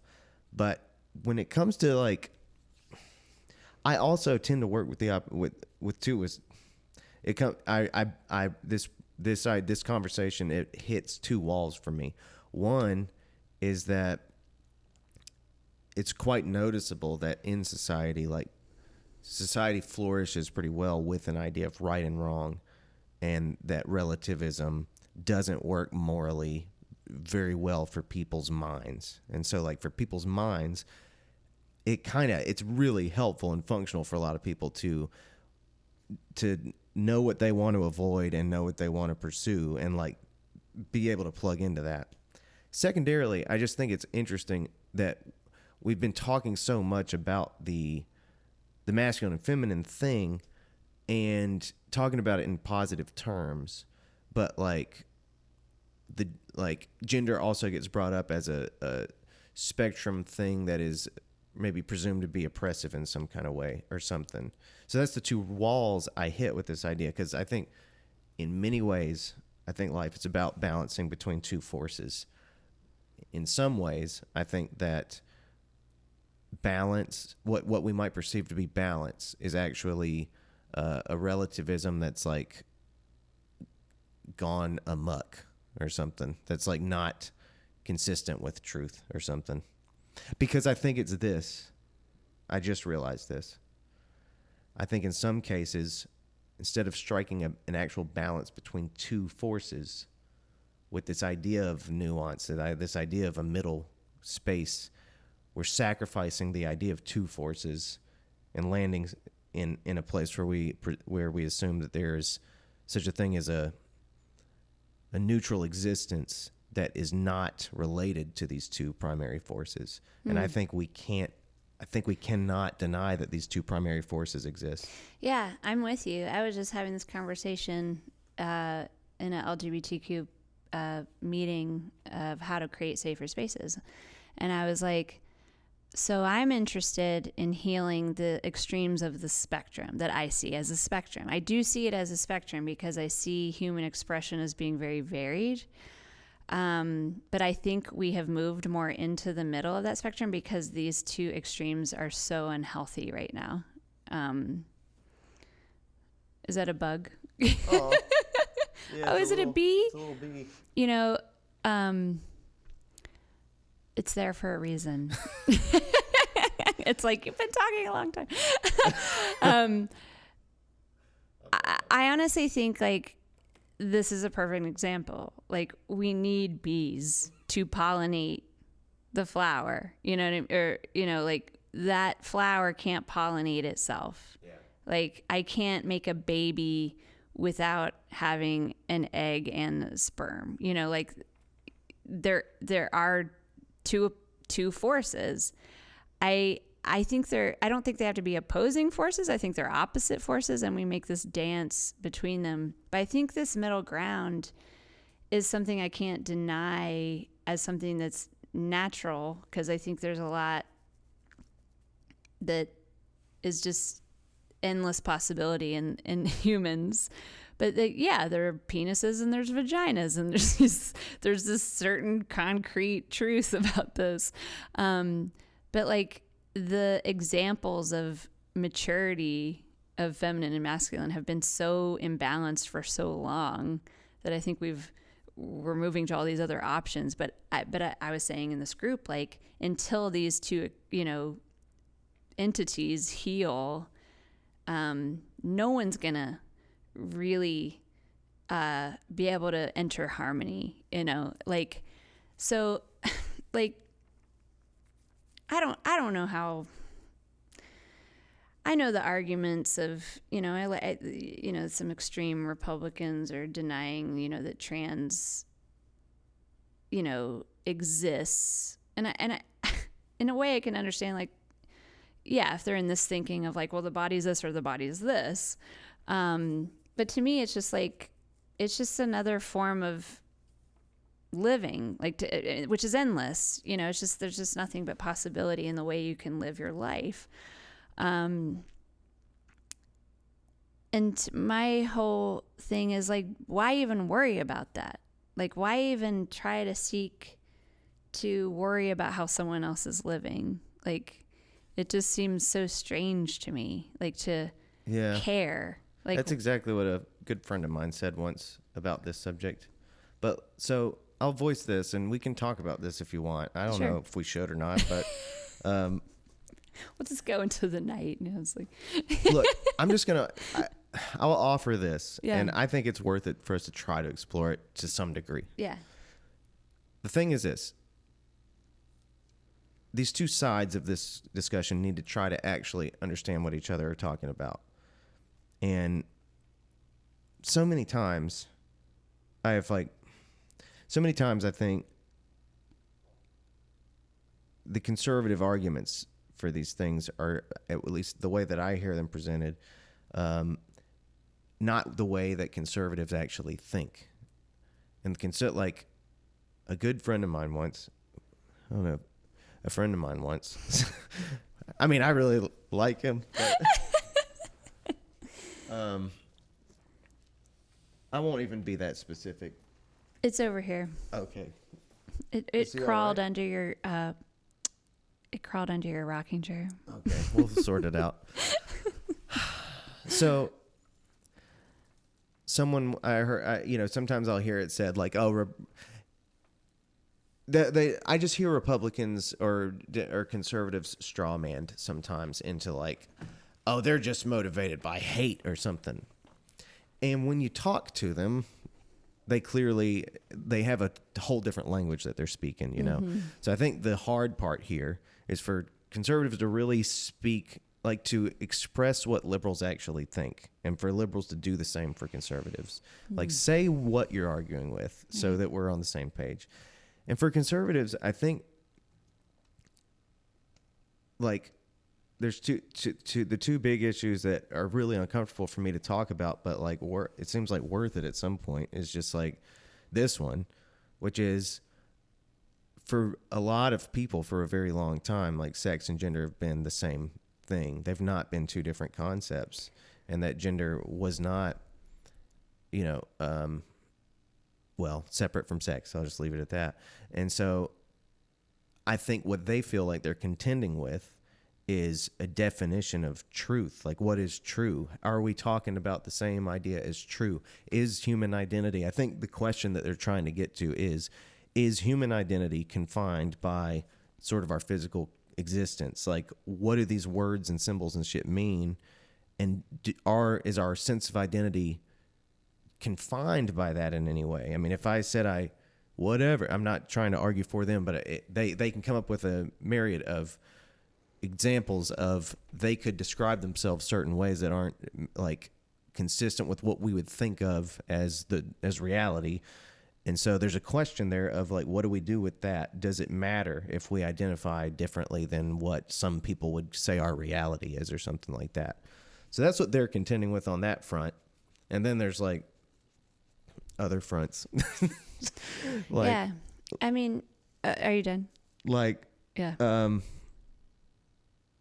Yeah, just, I mean, like, it is this Louis C.K., regardless of the fact that it's like a horrible idea for me to mention him, but his bit about abortion and shit was exactly, I think, accurate. If you like go back and find that at some point or whatever, it's like you have one group talking about it as a medical thing that women do. You have another group talking about it strictly from the perspective of believing that they're protecting the rights of unborn people. Mm-hmm.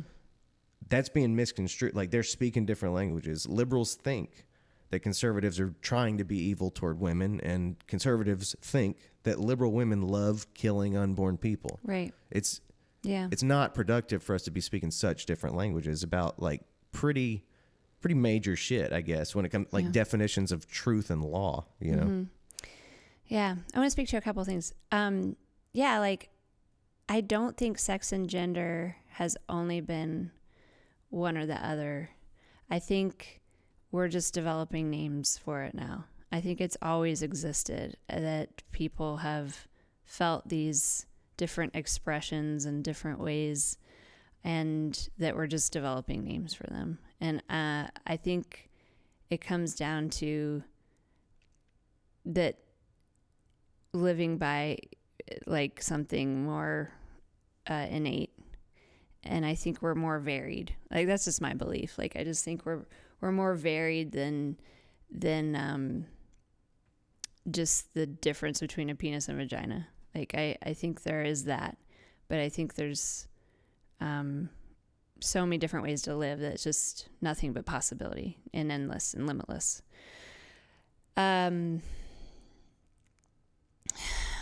Yeah, I totally, the two different ways of those conversations, when you look at the history, you know, Reagan, you know, supported abortion rights until he figured it out as a political tool.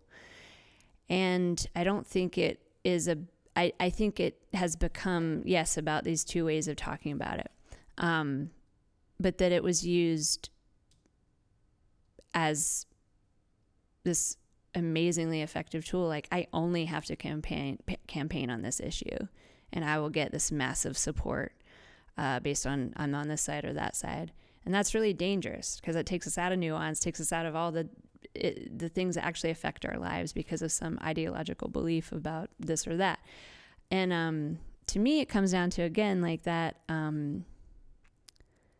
stepping into that autonomous space of a human being.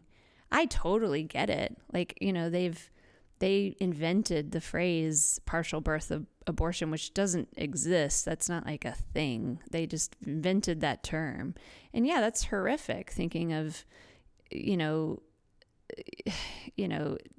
people imagine it really horrific. But I mean, like, if a baby is being taken out of a woman's womb late in pregnancy, it's usually because that baby is going to die or because the mother is going to die. It's not, you know, it's not the way they've painted it. Yeah, I mean, it comes down to what arguments can I make once something can step into that autonomous arena. And we, start getting into some really scary territory. I would love to sit down with someone who, believes that we shouldn't allow abortion and like tell them how I feel about that and where I'm coming from, and totally hear them out and say like, yeah, like I get it. You want that life to be born and you feel like you're doing something really noble to protect that potential for life. And I wish we could come to some common ground on that, because I see potential for life, and then there's life. And I think, it's a question of which one are you valuing, and if we look to nature, there's abortions everywhere, everywhere, where life is the priority over the potential of life. There's all these arguments like it's just a collection of cells, it's not a baby yet, and all these things. And those conversations aren't productive, because to me it always comes down to like, you have an autonomous person who has a very complicated life that I can't imagine. And to me, it's just a failure of imagination, because in my family lineage, there was an abortion. And because of that abortion, that person had many, many children. And then those children had many, many, many children. And if that abortion hadn't occurred, I think that maybe those other lives wouldn't have been born, and who's to say the soul that would have been in that, body isn't going to someone else's body, like it enters a territory of trying to play God to me, because a woman this has always happened, that medicinally there's plants, there's things that cause abortions, that this has happened for a really long time. I don't know how far they can trace abortions back, but I think they always occurred. And if I try to control that, I'm trying to control that a person has an autonomous decision over that. I remember being in high school and wondering if I was pregnant, and I knew that there was nothing that was going to stop me from having an abortion if I were pregnant. That there was just no possibility. And if it had been illegal, I would have gone to any means to have that abortion. Also in my family lineage, someone almost died from an illegal abortion when it wasn't safe. So I just think like, if we're talking about that protection, like, are you really protecting the people in this country? No. If you make abortion illegal, already women who have ectopic pregnancies are not being treated right now until they rupture.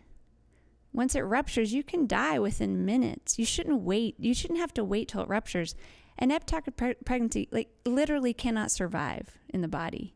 That potential for life will never become life. And these laws are so extreme that literally we're not protecting women from something that naturally occurs, because of this potential for life that could never, ever be life. A friend of mine who's way more conservative and stuff and religious and stuff, the stuff that she's shared with me on this, because she feels very passionately about this, and obviously we talk about these things, people talk about these things despite the fact that I'm uncomfortable talking about it publicly.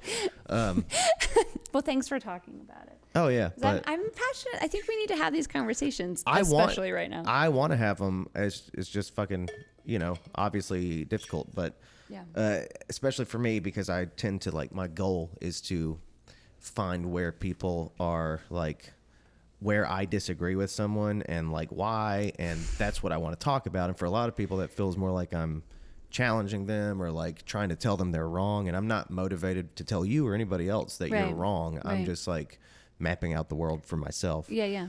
And anyway, the shit she shares with me seems to put out a message that those types of issues are not on the table, that no one's getting punished for saving a woman's life from a pregnancy or whatever, from shit like that. And even if they are, whatever the case is, I want you to know that I'm like on board with whatever. I'm on board with that. I don't want nobody to die. I don't think it's worth it for you to, I'm not of the position that somebody's like putting their life at stake for some of this shit. What I'm interested in is the conversation, not even a position, because when it comes down to it, every time I have to talk about this, the fact is I could never make the decision that I would take that ability away from somebody. I just couldn't do that. Like, especially in most, like, these situations that I can imagine, like young girls or victims of abuse or different things, could not take that away from them. Yeah. But I'm interested in the conversation about how honest we can be about what it is that we're doing, because I believe what we're doing. Like you said, I can't stand people who rely on the term or the phrase cluster of cells to make this simpler to talk about. Right. Because it's not simple to talk about. What we're really talking about is whether it's appropriate to like control the population or control women's like reproductive health and stuff. Right. Through the cost of terminating people that would otherwise be born. We are talking about doing away with those potential lives. For me, all that matters is, if we're going to talk about it, if I have this conversation with people, my goal is for us to at least be able to acknowledge that that's what we're talking about, that we're talking about terminating lives for like intentionally. And we could at least acknowledge we usually don't do that. We usually don't terminate lives for any reason. But in this situation, we have figured out that it might be necessary. And I think that's okay. It's okay that it might be necessary for us to like have that on the table, talk about it and all this shit. I'm for all that and for figuring that out. But I just can't make it sound like it's better than it is or something, you know? Right. Yeah. To me, what everyone's belief is about abortion doesn't really come on the table for me. Like, to me, it like doesn't even matter what anyone's beliefs are about the abortion itself. It's more about, you don't get to enter this private arena of someone making this decision because it's too complicated. It's very nuanced. There's so many factors. There's just a lot going on. But my personal beliefs are that a woman's body is her own, and she has the power to create life or to not create life. And that is a power that I think scares a lot of people. But that is the power that women have. We have the ability to create life and to not create life. And that is something that we are in control of. And people have labeled it as right or wrong about whether a woman doesn't have a baby or not.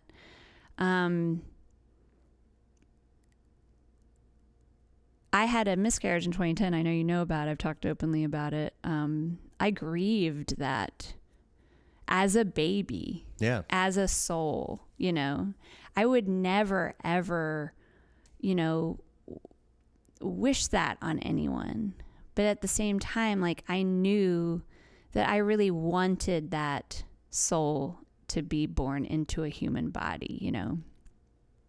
But if I didn't, no matter what the reason is, you know, whether it's because I wanted to focus on my career or because I just wasn't emotionally ready or because I wasn't financially prepared, you know, that's a decision for me to make. You know, if I didn't want that child, I think it is my decision. You know, I do think it's the woman's decision. I don't think it's not the man's decision too. I mean, I do think it affects, I think, yes, ultimately it's her body, but I would hope that whoever is the, you know, penis-bodied person that is involved, that it would be a discussion and a nuanced thing and they could discuss it.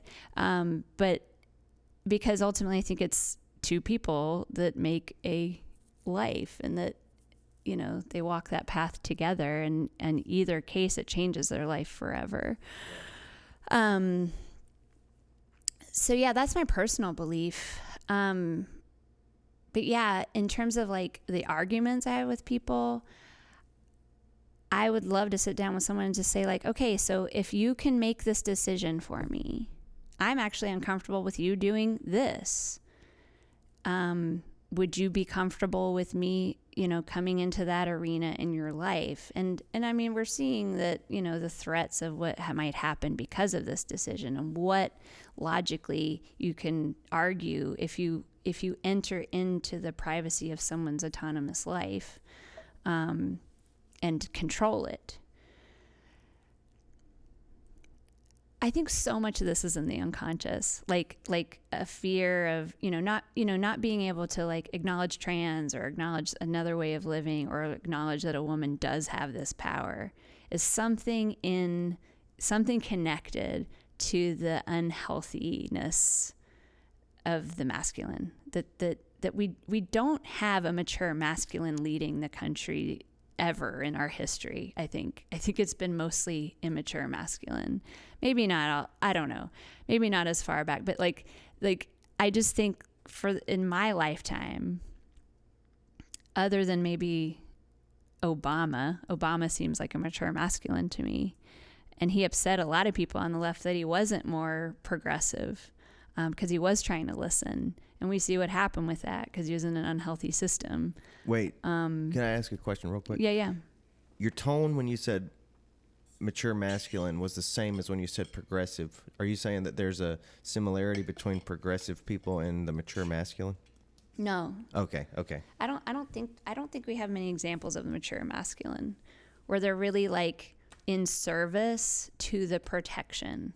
I think there's a lot going on. I think I disagree, but continue. Yeah, you were on I'd love a roll. to hear. I know that's such a global statement, and I hate making that. But I guess when I look at like leadership, there's just so many men, like even the healthiest men in my life, don't listen to women. Don't listen to what we're actually experiencing all the time, and can't put their selves in our shoes. Like, I know what it's like to be pregnant. I know what it's like to almost like die from being pregnant, because I had preeclampsia with my son. My kidneys are still not functioning properly, and that might affect my lifespan. You know what I mean? Like, I know what it's like to sacrifice what I want, like for my own body, for another life. And it's huge, and it affects your life forever. And I just think that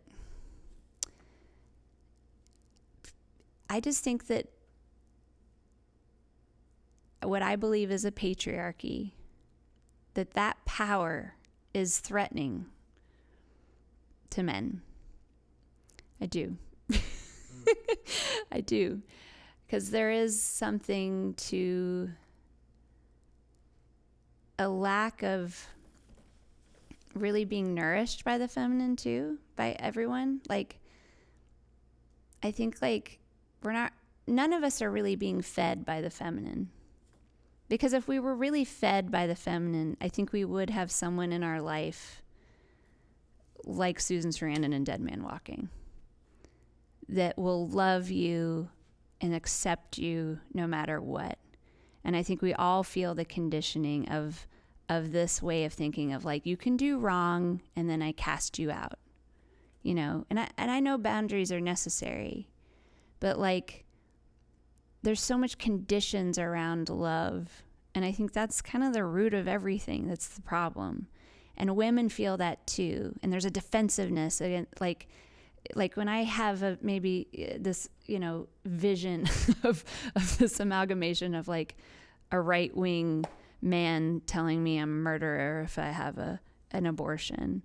Like there's this really deep part of myself that wants to know that I am trusted and that I am loved in being human, no matter what he thinks I do, or labels me, and that it's my right. Yeah. I think. Oh shit, we gotta wrap up soon, I guess. But I know we're just endlessly talking. Glenn, I love it though. I know it's great. And I think this is really good for us to be doing. Another thing I think I feel the need to voice in this specifically this abortion conversation. Yeah. Everyone I know that is the most adamant about in opposition to abortion is a woman. The people who absolutely do not want it the most are women, in my life anyway. Mm-hmm. Also worth noting that my rural family, my like more conservative family, way more matriarchal than other people I know. So like these things, the description of the world that's often given to me, I don't see in real life a lot of the time. And I think it's worth it to mention that I have the same nightmarish, cartoonish visions in my head of the GOP that you probably do, like the New York Times cartoons. Like that's what the GOP is. But really, there's also I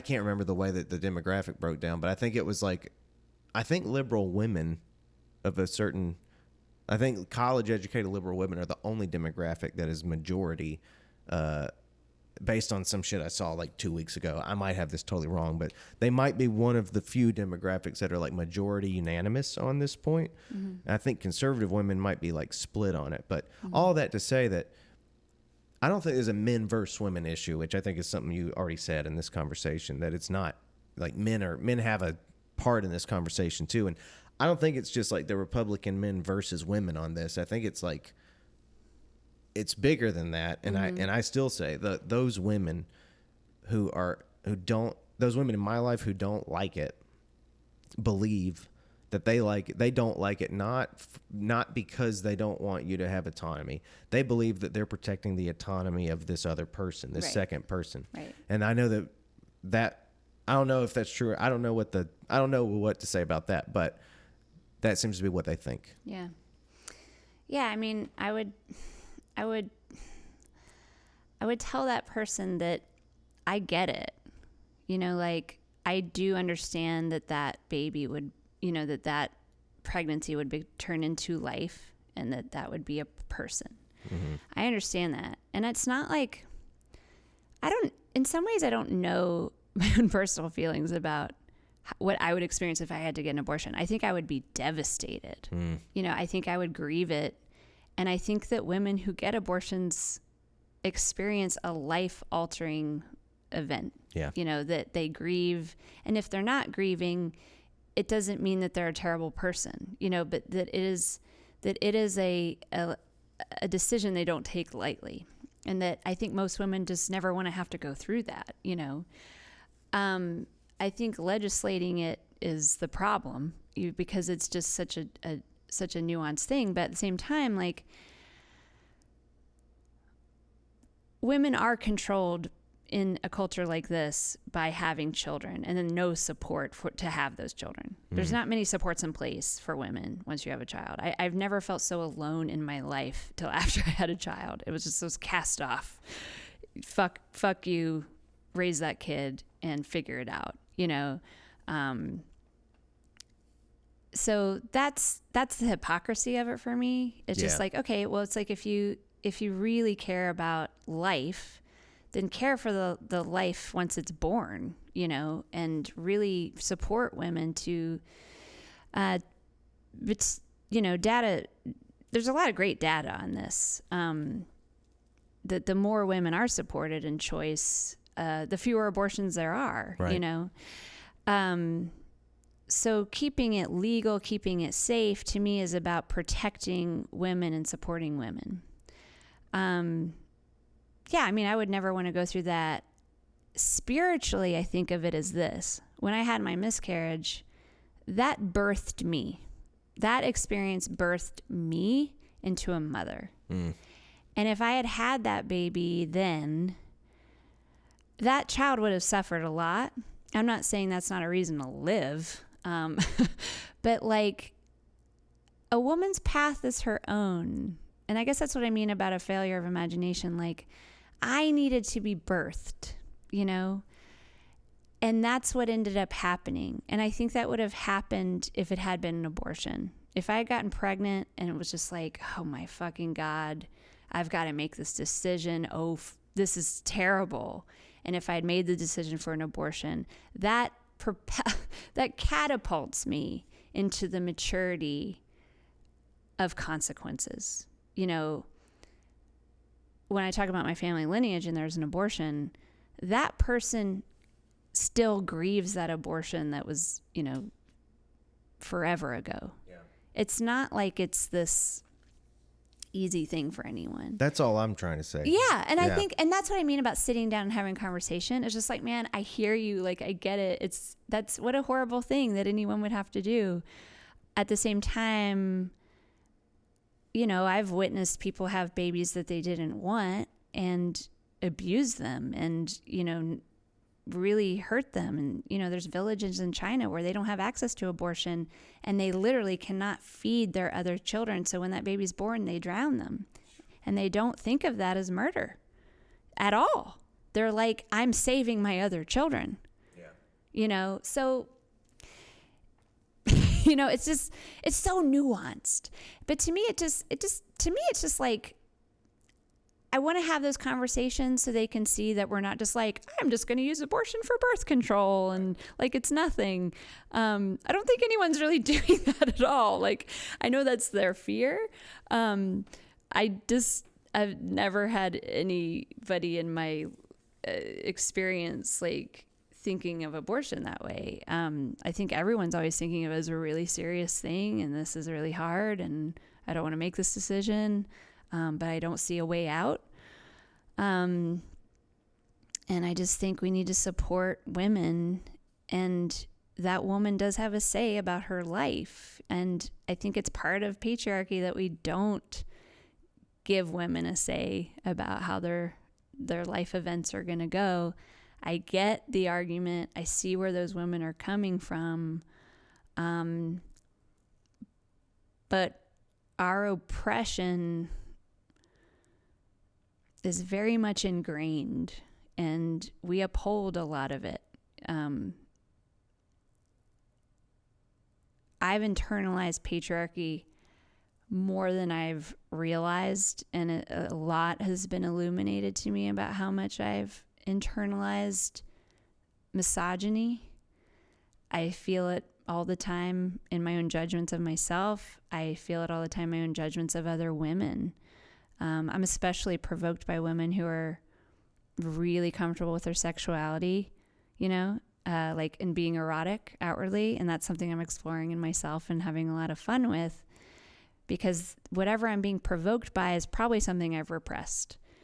And I've really found the roots of that in patriarchy and misogyny, and like me being taught to be small, to stay quiet, to not show any lusty, erotic sides of myself, because that might mean this about me.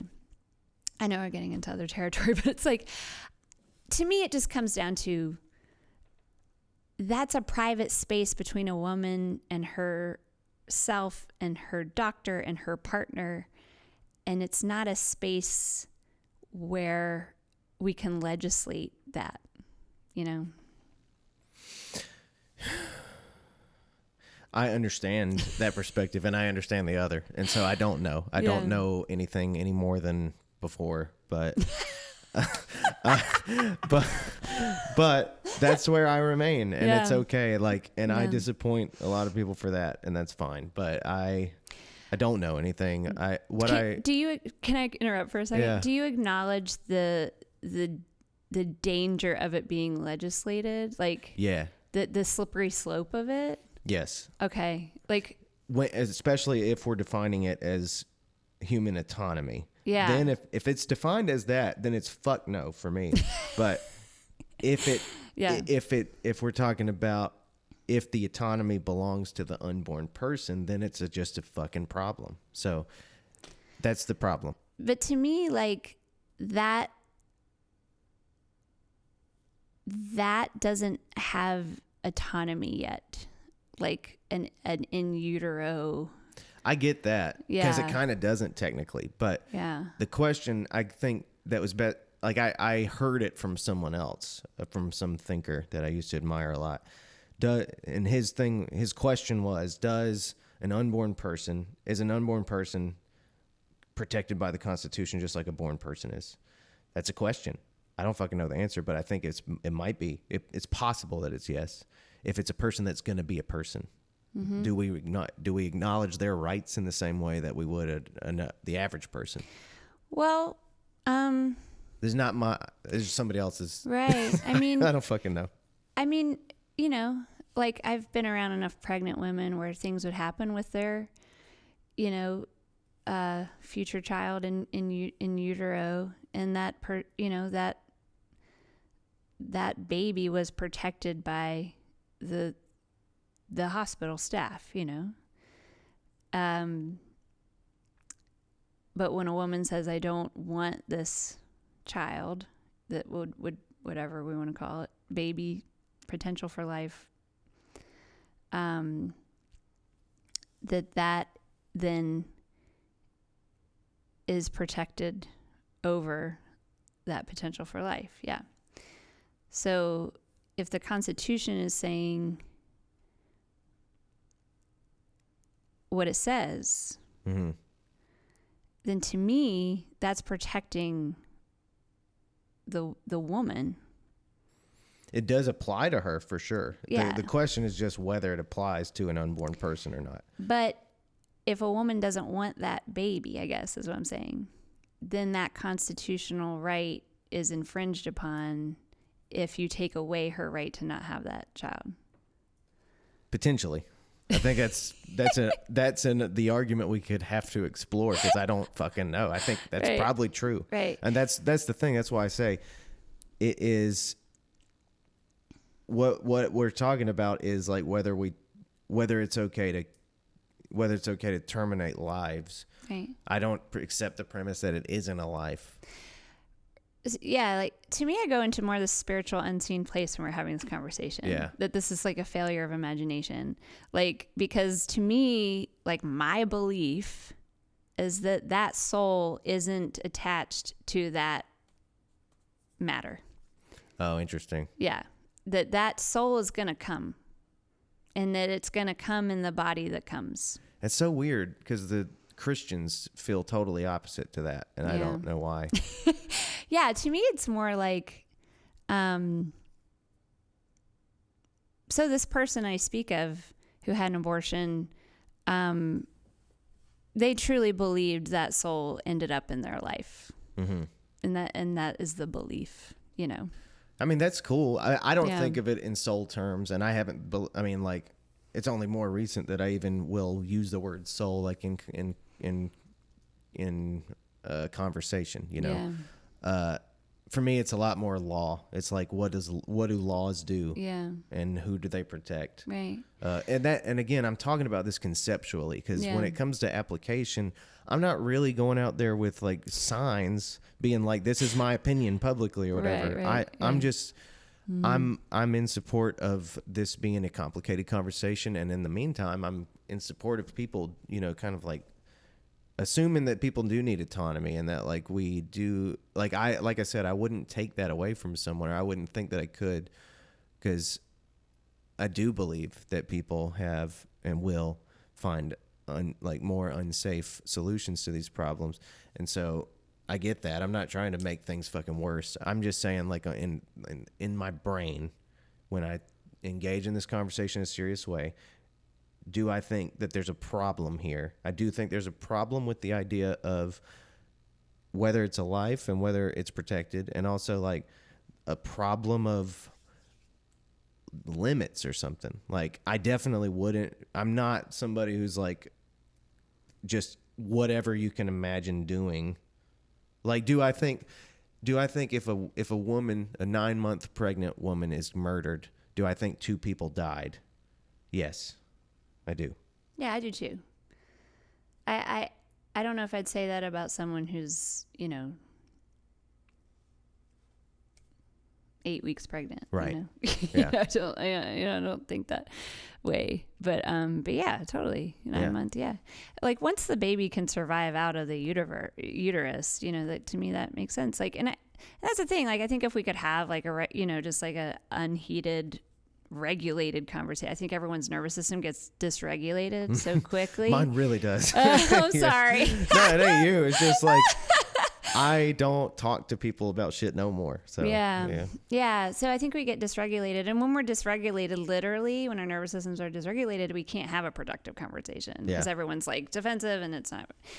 But yeah, like, I mean, I think if I sat down with someone and heard them out, like, here's your worry about this, I'm like, yeah, like, it's my worry too. Yeah, that is a concern. But here's my other concern. You know, how, you know, what's the common ground? And to me, like, when they were making limits on abortion timing, you know, like when that was going on, if I knew it wasn't to progress toward overturning Roe v. Wade, which I think it was just like this incremental thing that happened to try to overturn Roe v. Wade. If I knew it wasn't that, and they were like, you know, we all sat down like adults and it's like, okay, like abortion's going to be, you know, totally a safe thing for women when they do it, so they're not doing it themselves and killing themselves. And we understand that this is a part of, you know, being human, because we can't control that. No matter my feelings about it, this happens.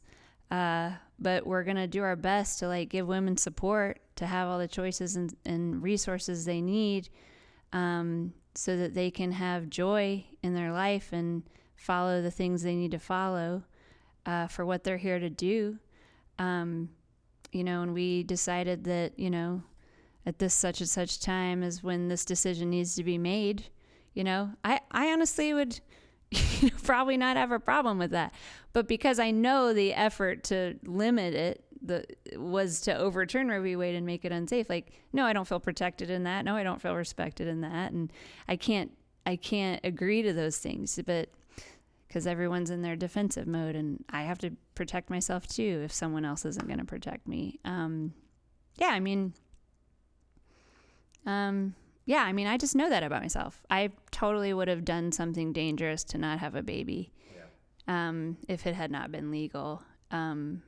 If I had found myself pregnant as a teenager, definitely. I just know that about myself. So my life was not protected, if I had been a teenager right now, in another state. I mean, luckily it's still safe in North Carolina, but it's coming to a head. You know, I think that things are really transforming, even though there are all these efforts right now. I think things are really transforming to have these conversations, because I think people are sick of the disconnection. You know, I'm honestly like, I'd love to have those conversations. Yeah, I mean, with this nervousness that I came into this conversation with, it's like, I've had a couple podcasts that I don't really usually listen back to the podcast, but I have memories of them, and I've listened back to some of them.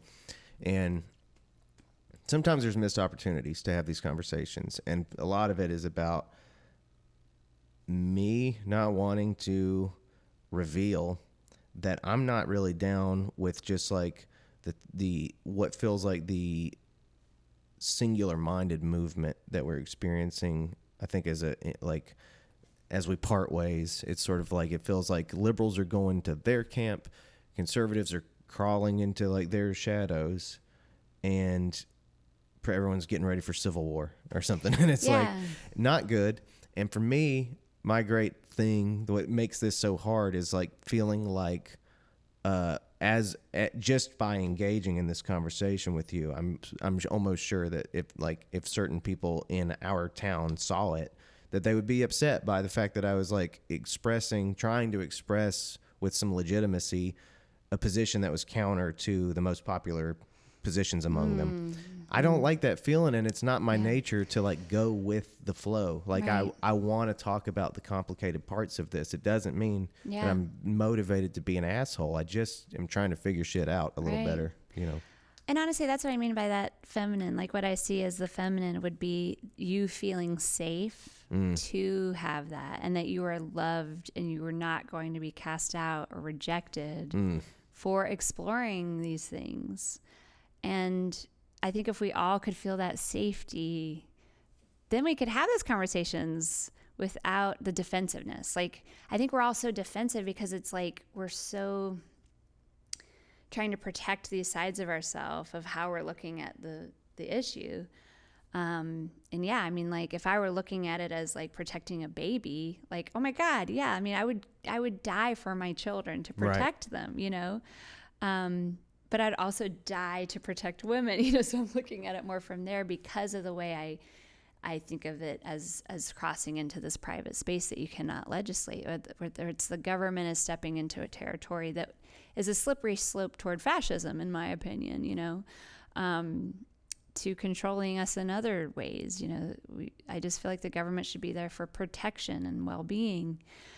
And I get that they're trying to do that for the unborn. I get it. But I think, in my opinion, we have to prioritize, you know, the citizens. Mm-hmm. But yeah, that love to me is where that healing is like,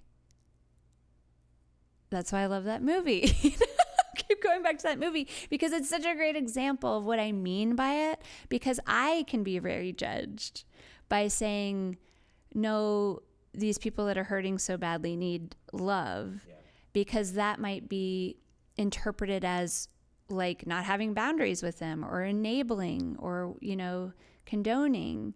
And it's like, no, that's not what I'm saying. You know, yeah, if someone is unsafe from their destructive patterns and they can't control them, then yeah, I need a really intense boundary with them. But it doesn't mean I have to hate them. And because if I hate them, then it hurts me. You know what I mean? And it's like, I need to get to a loving place of understanding the foundation and the root of that pain that's causing them to be so destructive. So I think if we have that, I think that's what we've buried. I think that's what's oppressed about this yin energy, this feminine energy, that both parties, that all these moralistic ways of thinking are absent of right now. I think I understand what you mean a lot more now than I did in the early part of the conversation. Like I get it now. Yeah. Yeah. Same with the earth, you know, like that, you know. Like in a way, would you say that this version of like the way that, say, the left on the spectrum are expressing their opinions and stuff, that's like a similar toxic masculine in the same way that is on the right? Is that kind of what you might say?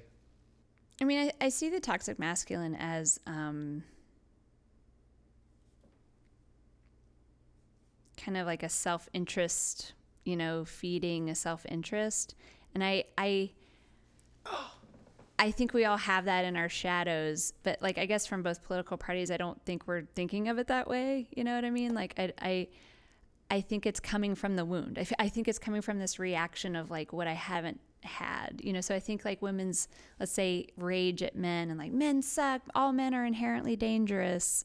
You know, I think them saying that is coming from, I have been hurt so much and I've never seen anyone take accountability. And my perspective is that this will never get better until these people are punished and shown as examples of what not to be. And I get it, because we just walk all over people and some, you know, we do that. But I think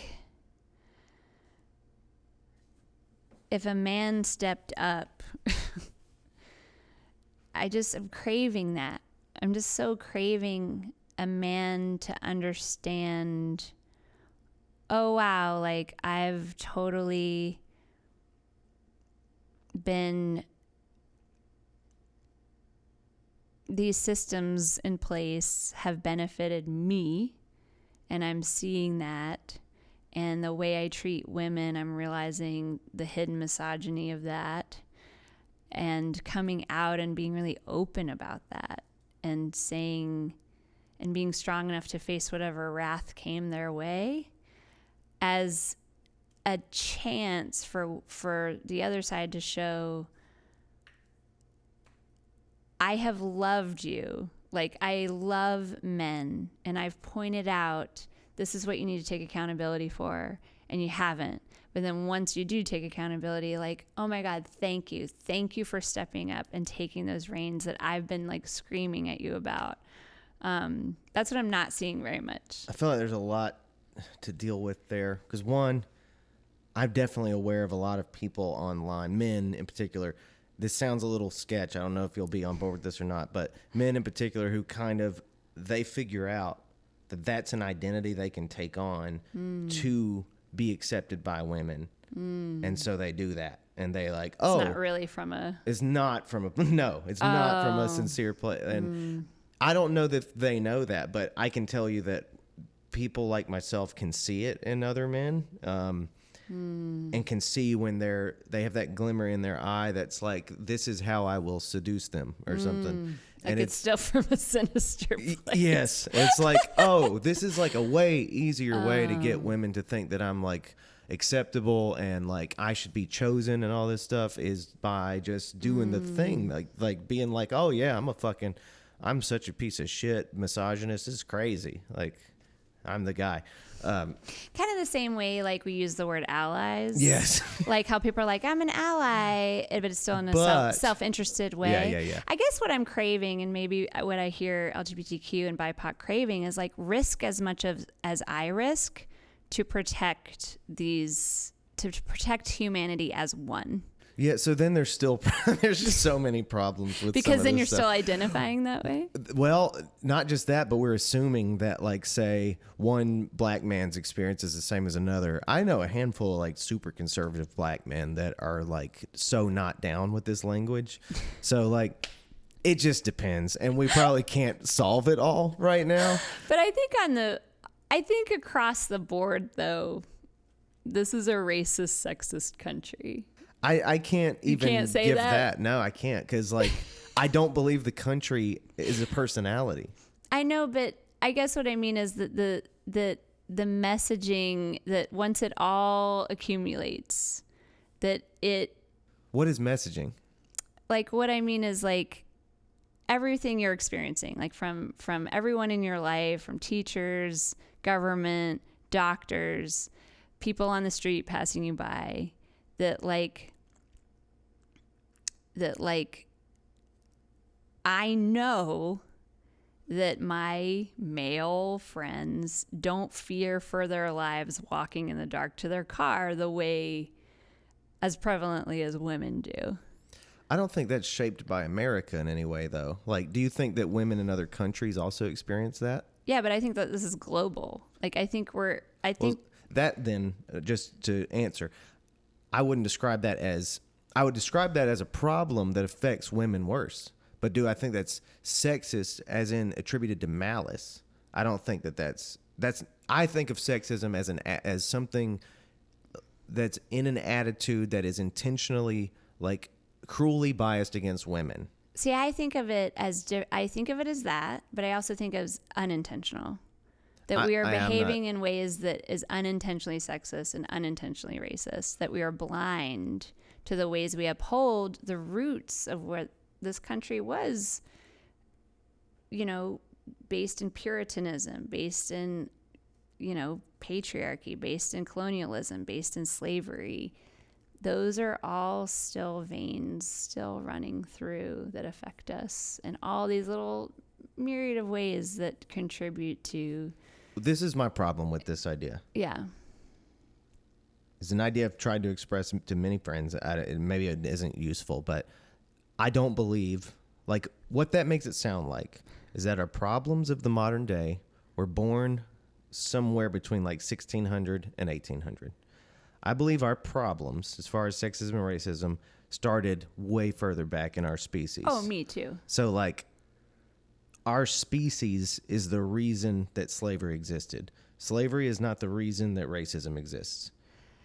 Well, I totally agree with that. Like, I think it all, like, we just developed these words for these things, but that this is all stemming from way back. If we're talking about way back, that's, for me, more productive, because then we're talking about a problem with biology and we're with natural selection and with nature. And we're both talking as people who like have this appreciation for nature, trying to have this really positive relationship with nature. But we also have to acknowledge nature produces some awful shit and like produces some murderous animals, and we're one of them. And so like we can't act like it's all perfect. For me, the root of racism, the root of sexism, it's so not mysterious. The fact that men and women are different and have these different problems and like almost hate each other, but also like love each other and need each other. Yeah. It makes so much sense. It's beautiful in a way. The idea that women do get to choose which men are worth a fuck, I think is kind of awesome. But do I think it's because of society that these problems exist, or that they were born from society? No, I just think society does not know how to get rid of them, and that seems to be what we're frustrated by. But like, I think they're because of nature. Yeah, I mean, I think of it okay, so to me, it's like I'm thinking of just my contemporary world, you know, as how I'm thinking about this. But yeah, I mean, if I go back, I think this is all stemming from survival in the earth, and that the differences that we had with other humans way back were based on survival. That if someone came to try to conquer this land because it has a river and this water source and, you know, this food source, that came out of survival. That any differences we have and all these issues, came out of survival. I think we're in a situation where we're about to have to deal with survival, like with climate change in a similar way, where resources are going to be running out, you know, and it's going to get real. But yeah, I mean, you could probably stem all these categorical ways that we think about these problems between people as coming from limited resources. I think so. And survival. But what I guess my hope is that we're looking for different strategies so that we can protect the well-being of all people, you know, and we all just have different ideas about that. Yeah, for sure.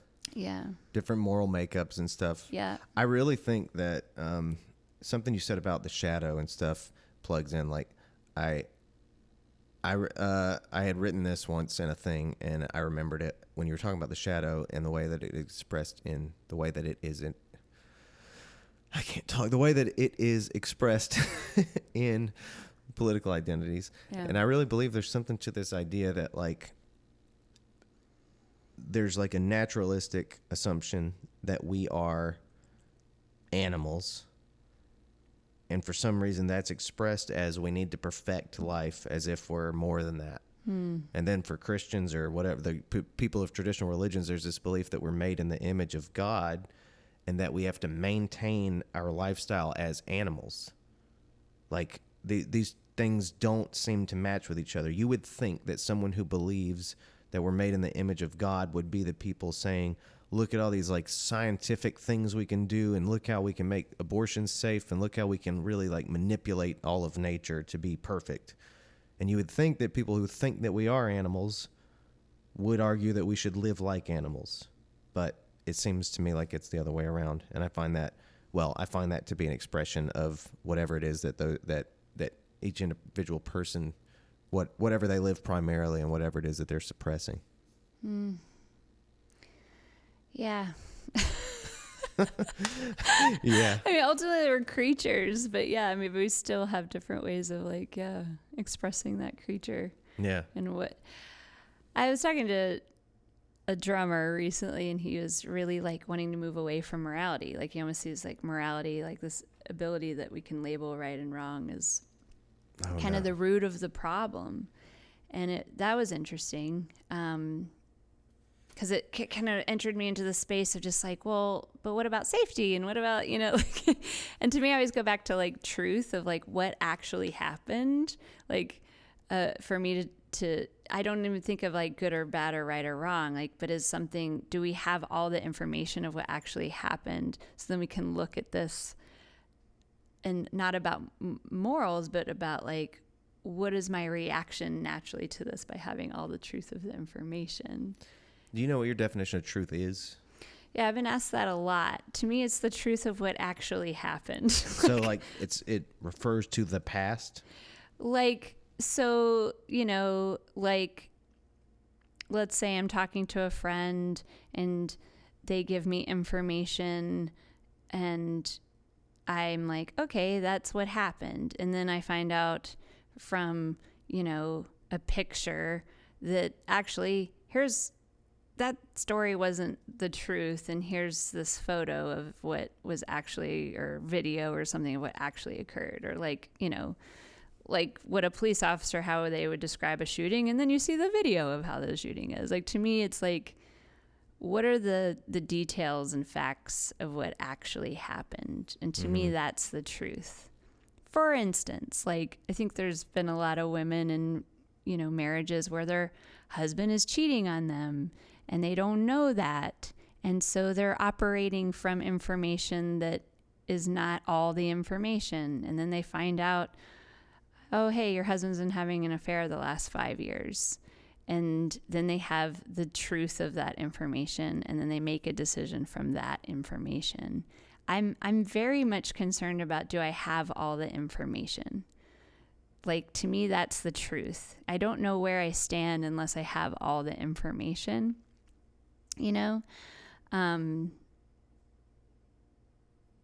So that's truth to me.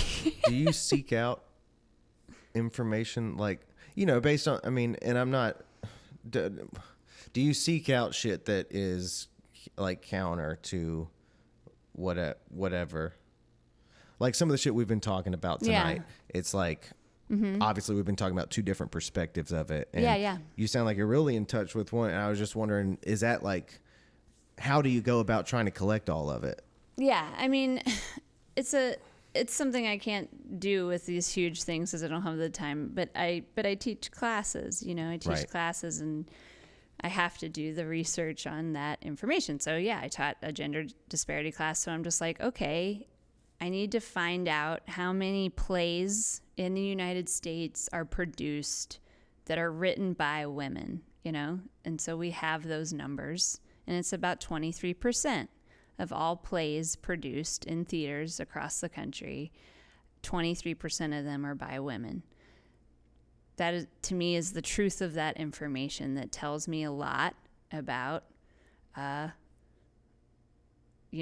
there's a lot more women writing plays than are being produced, That's good information that helps me understand the truth of where we are and hearing women's stories in the theater, So that's what I mean by it.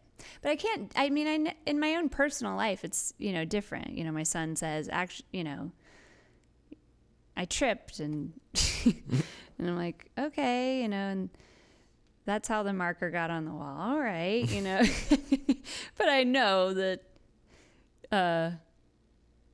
he probably, marked on it, but I can't know. I can't make any kind of decision until I know the truth of the information about, should you be given markers? Can you be trusted with markers? Did you really trip and that made this mark on the wall?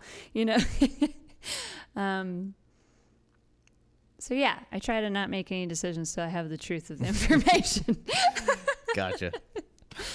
But I think we're denied a lot of that information, and we're making decisions based on limited information, where we don't have all the pertinent information. I'm sure. Yeah. Yeah. But, well. Yeah. And it's so nuanced, We didn't talk about music at all. I know. Well, to me, this is what I'm way more interested in talking to the person about life. So this is great.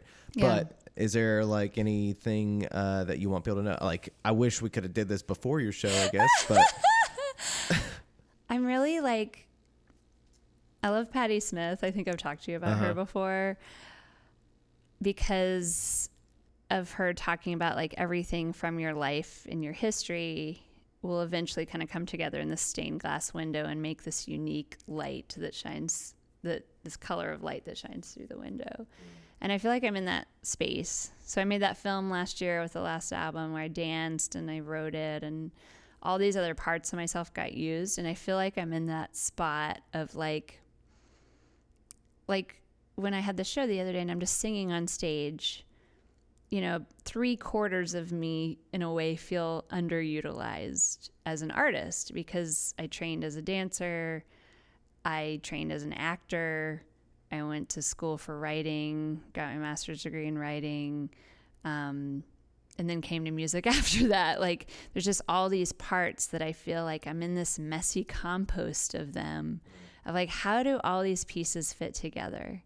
And I feel like they started to fit together in that film.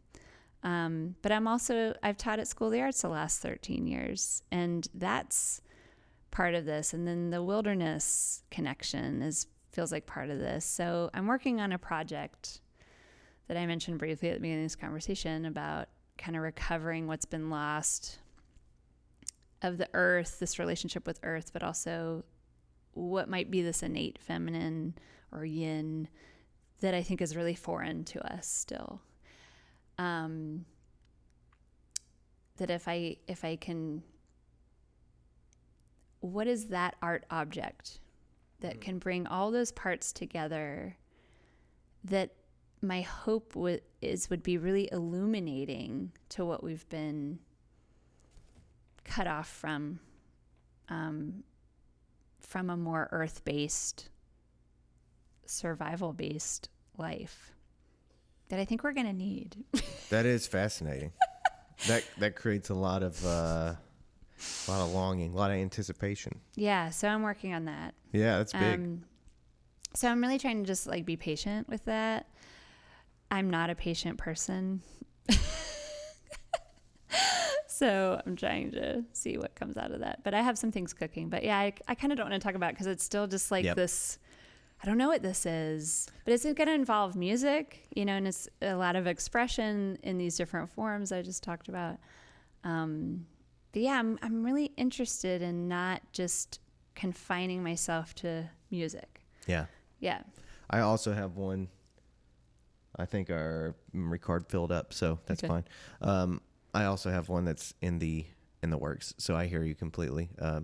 Yeah, it's good to let those things marinate a while before we. So we'll let people remain curious.